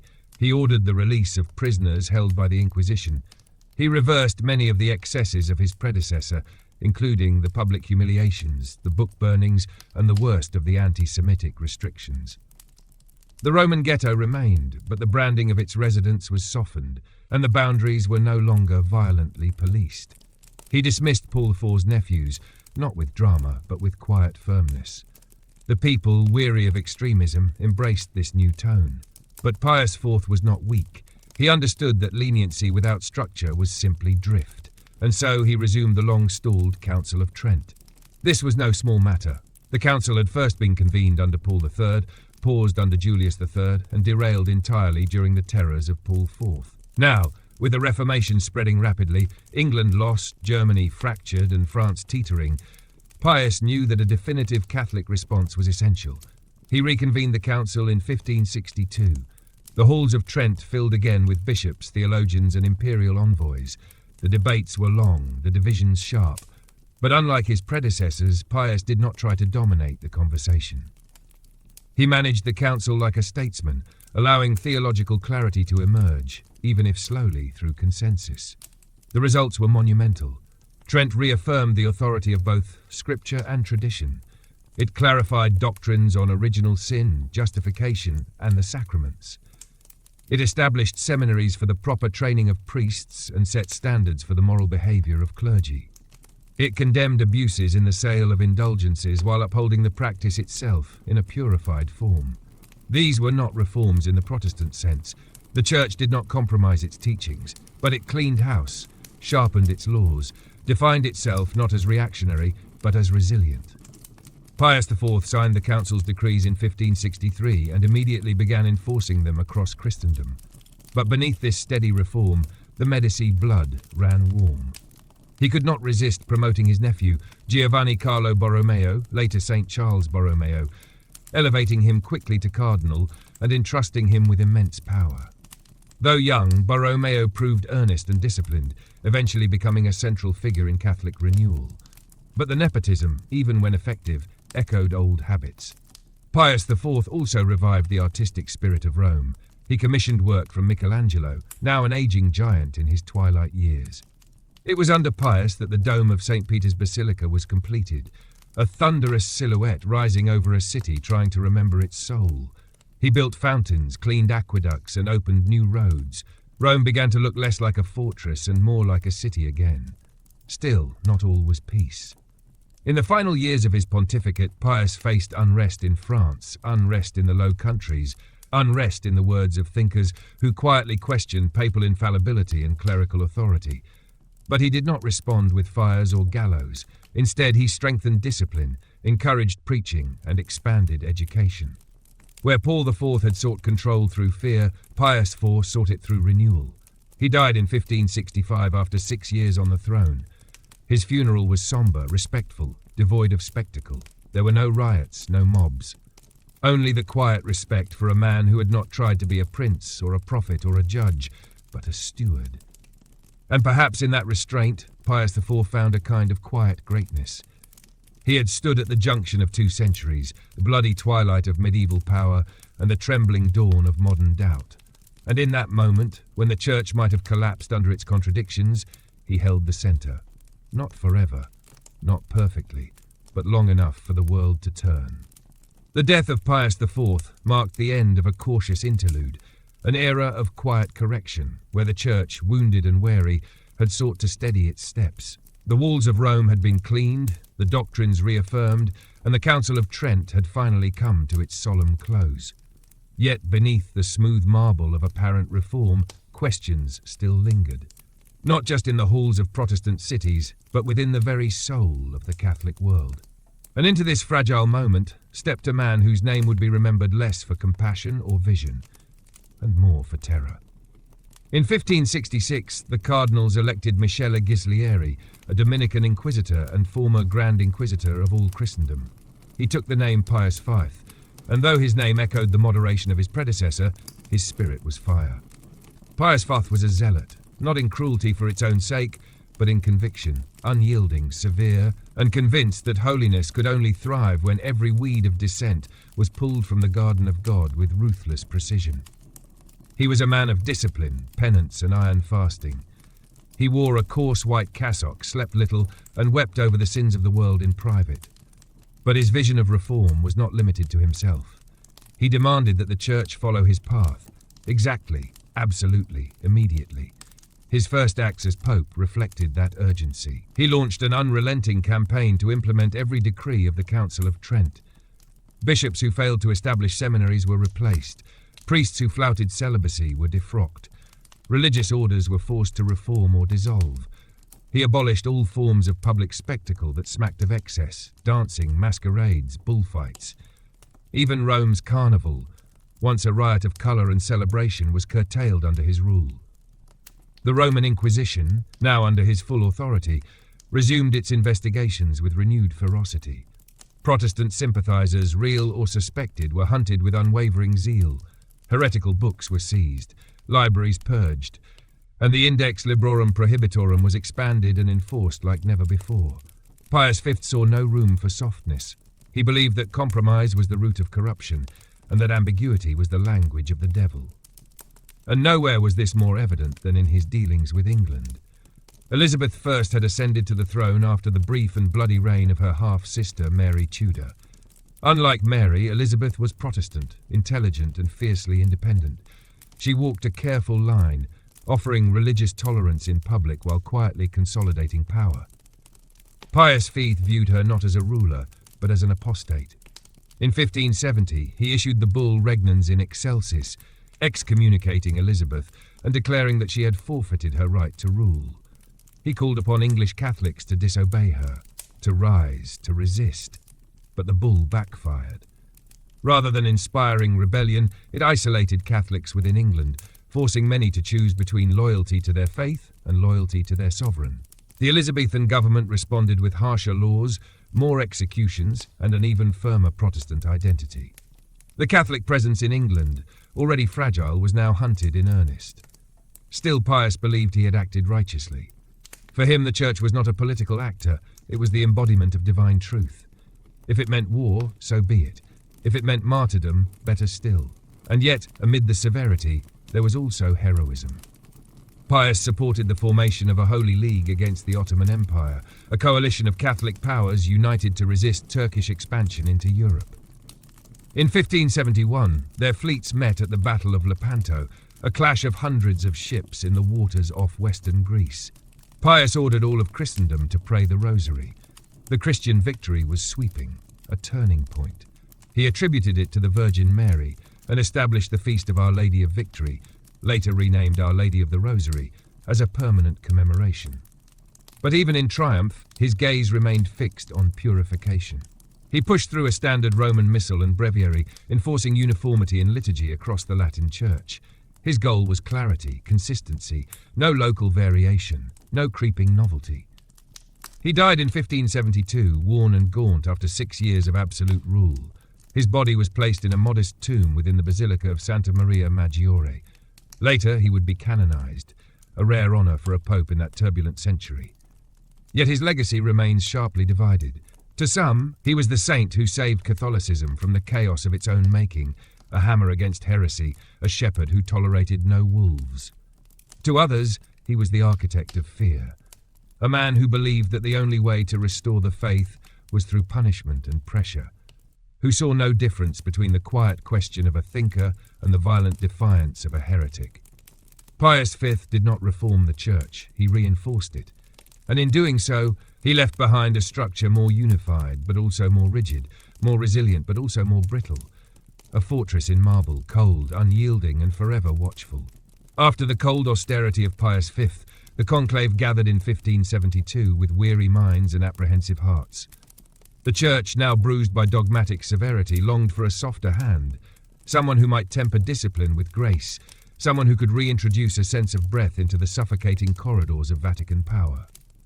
Their choice was Cardinal Ugo Boncompagni, a jurist by training, a scholar, a Roman by birth, but with none of the theatrical blood of the Borgias or the Medici.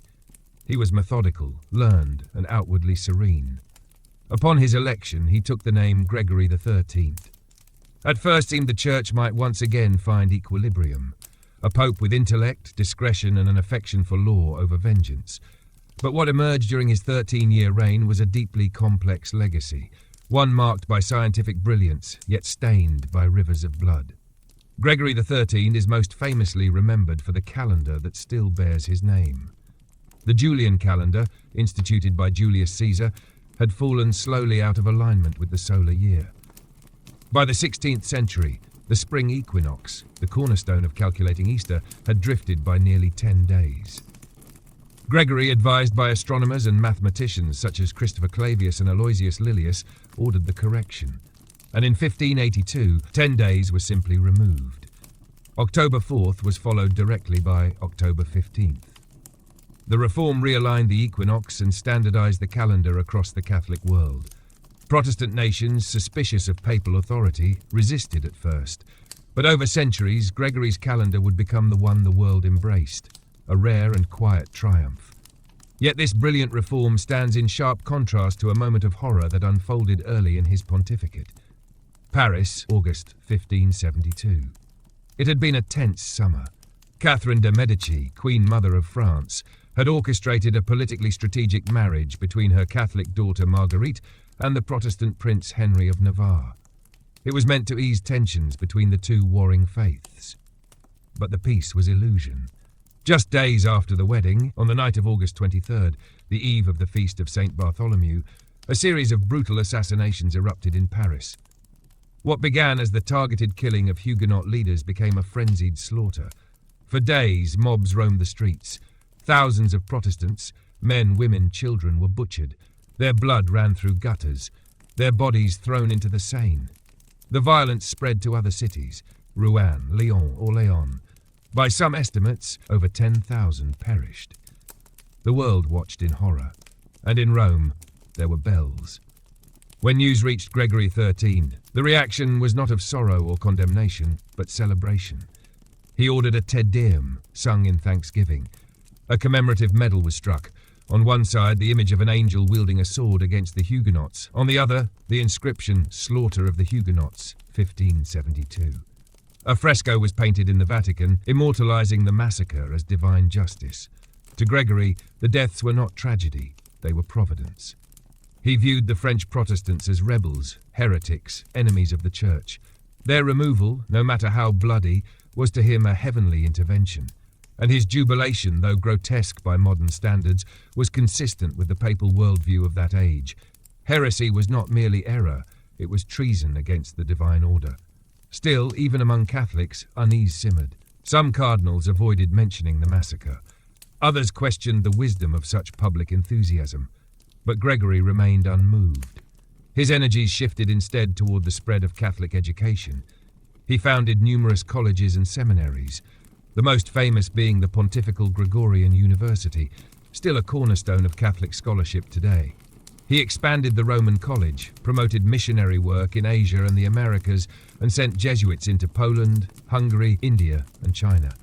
To these missions he gave his full blessing and his full purse. He believed deeply in the power of knowledge, structure, and theological precision, and in this he resembled the better angels of the Counter-Reformation. Focused, learned, determined to win back the world not with swords, but with syllogisms and sanctity. But the shadow of Paris never faded. It hung over his pontificate like a black banner. A single act of celebration that came to define an otherwise structured, even enlightened reign. Gregory XIII died in 1585. His health had faltered for years. He passed quietly, surrounded by clerics and scholars, beneath the frescoes of saints and angels. His tomb was carved with classical restraint, no roaring lions or flailing martyrs, just Latin inscriptions and clean stone. History remembers him as both reformer and fanatic, a man who gifted the world a calendar of rational time and wept with joy at the butchery of thousands, a man who commissioned schools, reformed the Church's intellect, and baptized blood as if it was sacrament. For Gregory XIII, truth was order. Heresy was chaos, and in his mind, any act, even slaughter, was justified if it pushed the world toward harmony, even if it did so through horror. As the last echoes of Gregory XIII's papacy faded, Rome entered a new phase, one where the blood of heretics had not yet dried, and the Church still wore the heavy robes of authority embroidered with fear. But the tides were shifting. The Reformation had hardened into permanence. Protestant strongholds now dotted the map of Europe like scars.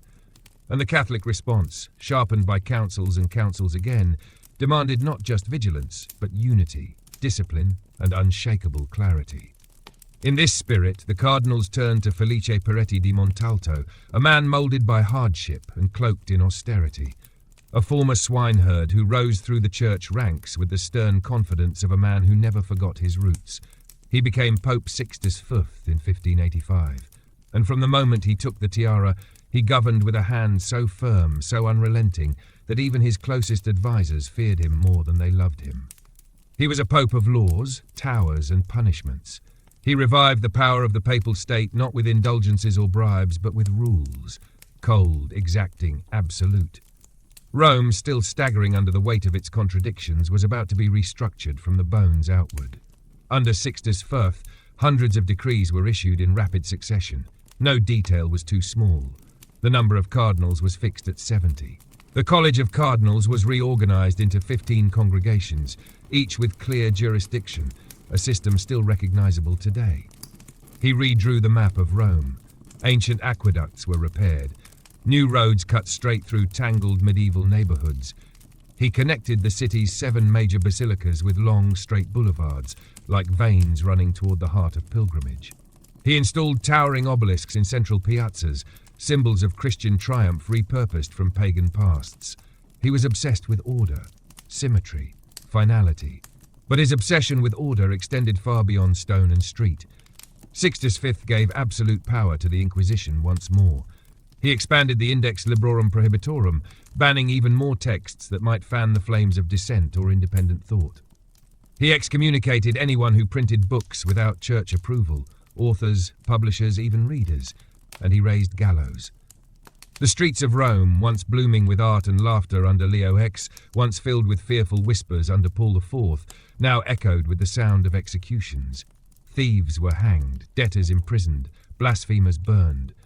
Sixtus believed justice, like architecture, should be visible and permanent. He personally signed death warrants, sometimes hundreds in a single week. Even clerics were not spared. Bishops, monks, and abbots found guilty of corruption or sexual misconduct were punished swiftly. He once said with chilling simplicity, "Let justice be done, though the world perish." And yet, amid this cruelty, something remarkable stirred. He was incorruptible. He refused gifts, took no mistresses, enriched no nephews. He appointed men to high office not by family or favours, but by merit, at least by his stern definition of it. He also strengthened the papal treasury to an unprecedented degree. Through taxes, land management, and tightened finances, he left behind a reserve so vast that it would sustain the papacy through crises for over a century. And he had visions, grander than any pope before him. He dreamed of building a lighthouse in the harbour of Ancona to guide pilgrims and protect the coast. He imagined draining the Pontine marshes to make the countryside fertile. He envisioned a military expedition to reclaim Jerusalem for Christendom and prepared fleets and funds to wage holy war. But time ran short. In 1590, after just 5 years on the throne, Sixtus fell ill. His decline was sudden. His body, exhausted by the force of his own will, failed him. He died alone in the Lateran, his health crushed by fever. His mind still buzzing with half-finished projects and laws yet unwritten. When the Roman people learned of his death, there was no riot, no celebration, only silence. For while many feared him, few dared speak his name without caution. His tomb rests in the Basilica of Santa Maria Maggiore, surrounded by the colossal marble monuments he had commissioned. His face, carved in stone, bears the hard lines of judgment. History remembers him not for compassion, nor for beauty, nor for brilliance, but for control. Sixtus V was the pope who turned Rome into a city of lines and laws, who believed that salvation required structure and that mercy without discipline was nothing but weakness. He was the engineer of a church that no longer whispered but commanded. In his Rome, nothing moved without permission, and in his shadow, every bell rang on time, every door closed with authority, and every stone reminded the faithful who ruled the city of God. When Sixtus V died, he left behind a Rome that was neater, sharper, colder. Its bones were now aligned in a rigid grid, its arteries straightened by the force of his will. The gallows had quieted the streets, and the treasury, heavy with silver, sat like a sealed reliquary beneath the Vatican's floors. But though the city stood in order, its heart remained uneasy. The world outside Rome was changing again. The 17th century loomed, and with it came new currents of thought, of science, of sovereignty. Monarchs across Europe were growing more powerful, more confident. The Church, though still mighty, was no longer unquestioned, and into this shifting landscape came Camillo Borghese. A Roman noble, trained in law, steeped in diplomacy, Borghese was cautious, refined, and elegant in bearing. He was not a firebrand, nor a mystic, nor a warrior. He was a manager. In 1605 he became Pope Paul V, and though he bore the name of the Apostle to the Gentiles, Paul ruled more like a steward of empire than a shepherd of souls. At the start, his reign promised balance. He distanced himself from the harsher shadows of the Inquisition. He resumed support for artists and scholars. He revived the Vatican Library. The city sighed with tentative relief. But Paul V's core instinct was control. Beneath his polished demeanour lay a deep, immovable belief that papal authority must be absolute, not just over Rome, over all. And this belief would lead him into confrontation with one of the most defiant cities in Italy, Venice. The Venetian Republic, with its canals and merchants, had long danced a delicate line with the Church. It was Catholic, yes, but proudly independent. It appointed its own bishops, it taxed church lands, and it maintained a civic identity rooted more in law than liturgy. When Venice arrested 2 priests for criminal offences and refused to hand them over to church courts, Paul V exploded. He demanded their release. He declared that only ecclesiastical courts could try clergy. He issued a formal interdict on the entire Venetian Republic, an ancient and devastating punishment that suspended all sacraments. No mass, no confession, no burials, no marriages. For a deeply Catholic population, it was a spiritual death sentence. But Venice did not flinch. Led by the brilliant theologian and statesman Paolo Sarpi, the Republic rejected the interdict. Its churches remained open. Priests loyal to Venice continued their ministry, and Sarpi publicly denounced the Pope's overreach, not as heresy, but as tyranny. Paul V, humiliated, attempted to rally Catholic Europe behind him. But even Spain and France, longtime defenders of papal supremacy, hesitated. The age of theocratic dominance was waning. Secular authority was finding its own voice. Eventually, through the quiet mediation of France, the crisis was resolved. A compromise was brokered. The priests were symbolically removed from civil custody, and Paul lifted the interdict. But the lesson had been written in bold ink. The Pope no longer held absolute dominion. It was a bruise to papal pride that would never fully fade. Still, Paul V pressed forward with his vision of centralized authority. Within the city of Rome, he became a tireless builder. He completed the facade of St. Peter's Basilica, commissioning the massive Baroque face that still greets pilgrims today. His name, inscribed in enormous letters, runs across the top, Paulus V Vargasivs Romanvis. He rebuilt aqueducts, erected fountains, expanded the Vatican Apostolic Palace, and above all, he ensured that the Borghese family, his own, would be remembered. He granted them vast lands, titles, and wealth. He made his nephew, Scipione Borghese, a cardinal at the age of 25. Scipione, a lover of art and excess, built the Villa Borghese, assembled one of the most celebrated private art collections in Europe, and became the central figure of a new Roman aristocracy, born not of bloodline alone, but of papal favour. Nepotism, refined under the Renaissance popes, returned with a quieter, more polished face. Yet while the palaces gleamed, the world continued to move. Beyond Rome, a silent revolution had begun, one not of swords but of telescopes. In 1610, an Italian scientist named Galileo Galilei published Sidereus Nuncius, announcing his discoveries through a new instrument that brought the heavens closer than ever before. Jupiter had moons. The stars were not fixed. The universe was larger and stranger than the ancients had imagined. Paul V, cautious and preoccupied with administrative rule, made no direct move against Galileo. But the seeds of conflict were sown. The Church, having fought heresy in Scripture, would soon face heresy in the stars. Paul V died in 1621 after a long reign of 16 years. His tomb, like his papacy, is imposing and carefully composed, a statement of legacy, not humility. History remembers him not for cruelty nor for theological innovation, but for his unyielding belief in institutional supremacy. A pope who mistook endurance for righteousness and structure for truth. In Paul V, the papacy became less a voice and more a fortress once again. A fortress of marble, of fountains of silence, standing tall against the rising tide of the modern world that no longer asked permission to think. The papacy of Paul V had solidified the Church's architectural presence, its domes rising against the sky, its avenues stretching in perfect symmetry. But beneath the splendor, the currents of inquiry and rebellion flowed on. The 30 Years' War was taking shape in the distance. Scientific minds were peering deeper into the cosmos, and kings were learning to defy Rome, not with swords, but with silence. In this moment of tension between permanence and change, the cardinals turned to a diplomat, Alessandro Ludovisi, a cardinal from Bologna, deeply respected, soft-spoken and aged. He was chosen less for vision than for peace, a neutral figure who could soothe factions and maintain the delicate machinery of church governance. In 1621, he became Pope Gregory XIV, and his reign, though brief, barely 2.5 years, would leave a quiet but lasting imprint on the papacy's inner structure. Gregory XIV was not a firebrand nor a reformer. His health was fragile, his hands often trembling, and he relied heavily on the support of his brilliant and energetic nephew, Ludovico Ludovisi. But through that partnership, he enacted reforms that would shape the very soul of papal succession. For centuries, papal conclaves had been chaotic affairs. Bribes, foreign manipulation, violent factionalism, even armed standoffs had tainted the election of popes. Gregory sought to tame this sacred anarchy. In 1621, he issued the papal bull Aeterni Patris Filius, which formally codified the procedures of the conclave. It established secret ballots. It introduced specific voting methods, scrutinium, accessus and compromissum, and reinforced the isolation of cardinals during the election. It was a quiet revolution, no more whispered threats, no more naked coercion. From now on, the choice of the Vicar of Christ would follow rules, clear, guarded and hidden from worldly eyes.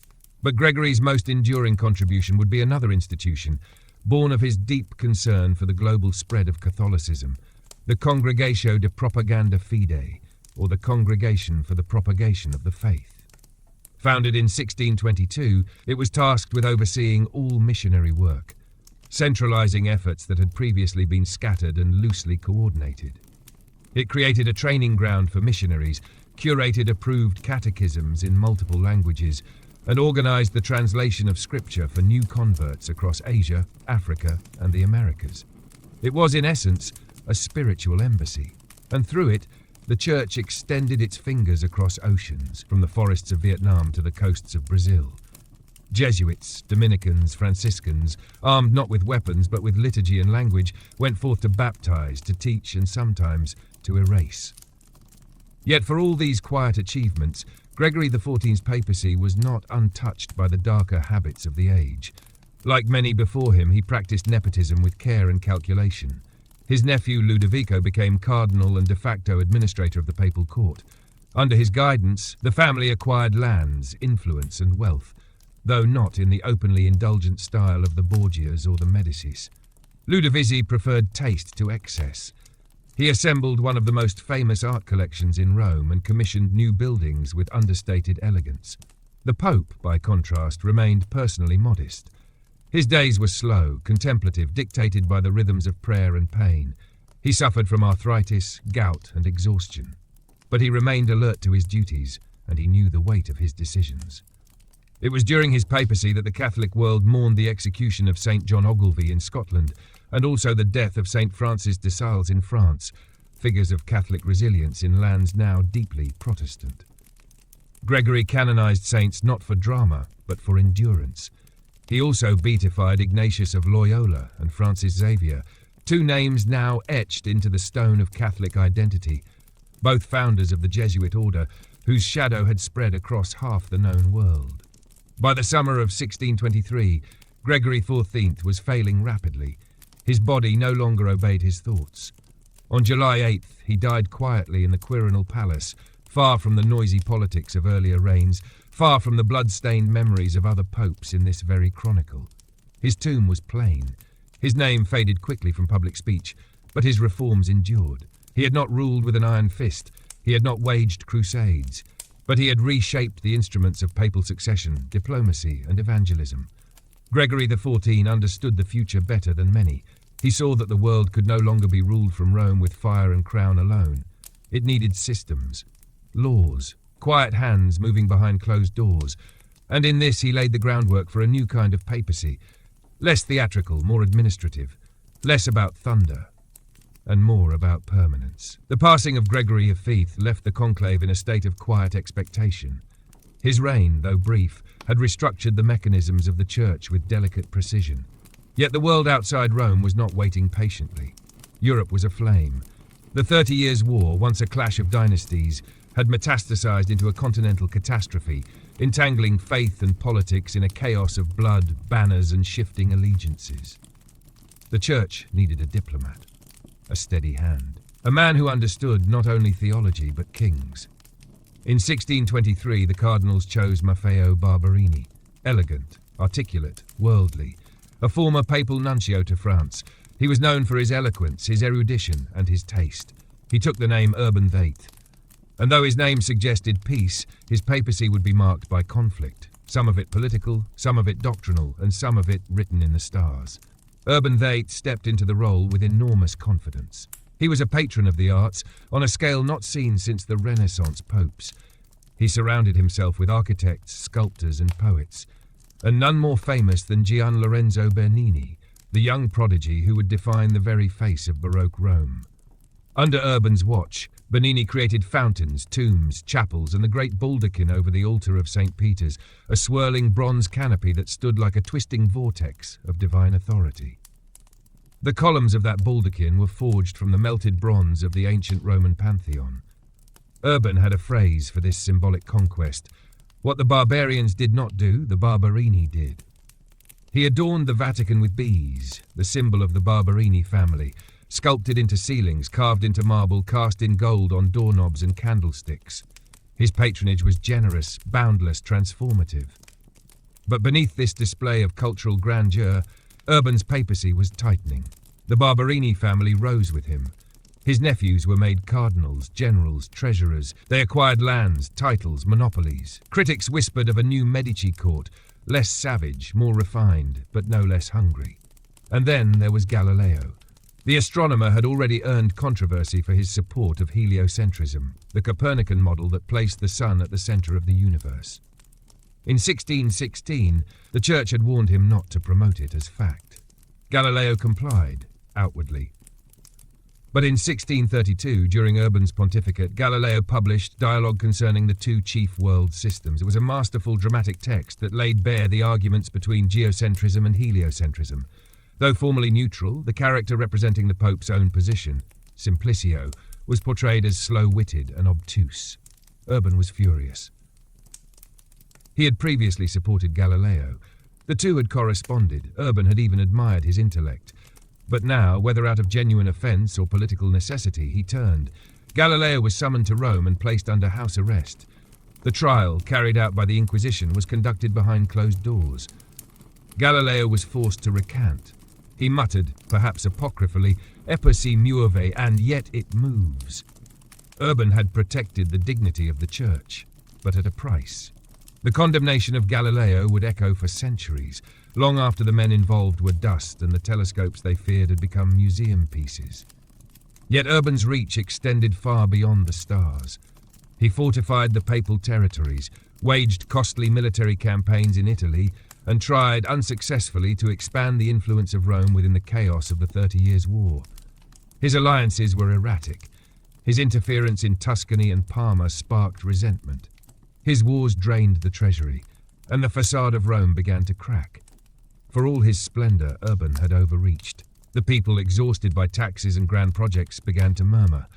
His nephews, lavish and unrestrained, became targets of growing disdain. Even Bernini fell temporarily from favour when a bell tower he designed for Sington was demolished. When Urban died in 1644, he left behind a Rome more beautiful than he had found it, but also more divided. The papal finances were in ruin. The Barberini family, once untouchable, fled into exile. His successor would begin an investigation into their conduct. And yet, the legacy of Urban VIII endures in every corner of the Eternal City. His bees still hover over fountains. His face gazes out from busts and inscriptions. The grand canopy over the tomb of St. Peter still casts its shadow. History has judged him both harshly and generously. To some, he was the last truly great papal patron of the arts, a man who gave Rome its Baroque soul. To others, he was a pope who feared progress, who punished inquiry, and who failed to see the horizon beyond his own glory. Urban VIII ruled not just as a spiritual leader, but as a Renaissance prince in the age of reason, a man out of time, torn between the light of candles and the fire of stars. The passing of Urban VIII in 1644 marked the end of a papal epoch built on spectacle and silence. His reign had dazzled, yes, but it had also silenced the mind that questioned the cosmos and fed the fortunes of a family while Europe bled under banners of God and empire. When the conclave met again, the cardinals were wary of excess. The marble facades remained, but behind them, the church was fragile, dignified, but exhausted. This time, the cardinals turned towards something simpler, a man austere in temperament, cautious in manner, a pope who might close the chapter of conflict and pageantry. They chose Giovanni Battista Pamphilj. He took the name Innocent X, but his papacy would be anything but innocent. He was elected at 72, a jurist, a career diplomat, and a veteran of the Roman Curia. He was not charming. He was not gentle. His face, captured famously in Diego Velázquez's haunting portrait pose, reveals a man of sharp features, narrowed eyes, and deep suspicion. His robes are crimson, his mouth tight. He stares, not outward, but through. His reign began with investigation. Urban VIII's nephews, the Barberini, were accused of financial abuses. Under Innocent's command, inquiries were launched, properties were seized, trials were discussed. The great family that had once filled Rome with bees now found itself stripped and shamed. Some fled to France. The glittering domes they had commissioned now bore the weight of scandal. But Innocent's purge was not pure. He, too, had a family. And from the shadows emerged Olympia Maidalcini, his sister-in-law. Widowed, wealthy, shrewd beyond measure. To the public, she was the Pope's advisor. To the inner court, she was something more. A gatekeeper, a power broker, perhaps even the silent regent of the papacy. Whispers followed her through every hallway. They called her La Papessa, the Popess. She controlled access to Innocent. No audience could be granted without her. No appointment was made without her signature whispered into the Pope's weary ear. Ambassadors paid tribute not only to the pontiff, but to her, sometimes first to her. Some said she dictated decisions. Others claimed she slept within the Vatican walls. There was no evidence of scandal in the physical sense, but the political influence she wielded was undeniable. The nepotism Innocent claimed to purge had simply changed hands. Outside Rome, the world groaned under the final spasms of the 30 Years' War. In 1648, the Peace of Westphalia was signed, a moment that shattered, finally and completely, the dream of a single, unified Christendom. Innocent X refused to recognize the treaty. He issued a formal condemnation, denouncing it as sacrilegious, illegitimate, and injurious to papal authority. But the document was ignored. European powers, Catholic and Protestant alike, moved forward without Rome's blessing. It was a devastating moment. For the first time, the Catholic Church was not even invited to the table where the future of Europe was decided. And when it tried to object, no one listened. The papacy, once the fulcrum of kings, had been reduced to a sideline voice. Still, Innocent ruled with cold precision. He increased taxation within the papal states. He restricted the autonomy of bishops. He managed internal order with bureaucratic skill, even as the wider church slipped from his grasp. But shadows followed him to the very end. Olympia Maidalcini continued to dominate the court. When Innocent fell ill, Many believed she positioned herself to manage the transition of power. When he died in January 1655, the Vatican was gripped by unease, not grief. It is said that his body was left unattended for days, that no money had been set aside for his burial, that Olympia refused to pay for the funeral, claiming, "He's been no use to me alive. He's even less so now that he's dead." Eventually, he was buried in a modest tomb in Sant'Agnese in Agoni, the church he had helped erect, now overshadowed by the Baroque spectacle of Piazza Navona. Innocent X left behind no theological renewal, no profound doctrine. His was a papacy of decline, not of faith but of relevance. He had watched as Europe broke free from papal arbitration. He had ruled from behind velvet curtains while the world outside wrote its own treaties and charted new maps. He had sought justice but handed power to shadows. And perhaps that was his most enduring failure. Not corruption, not cruelty, but retreat. A pope who ruled not as shepherd, nor tyrant, nor artist, but as a man shrinking from the horizon, hoping the walls of the Vatican would hold against the coming winds. But the world had already moved on. And now, in the twilight of our long tale, we stand before those winds, cold, urgent, relentless. The age of the absolute pope is fading, and the modern world waits.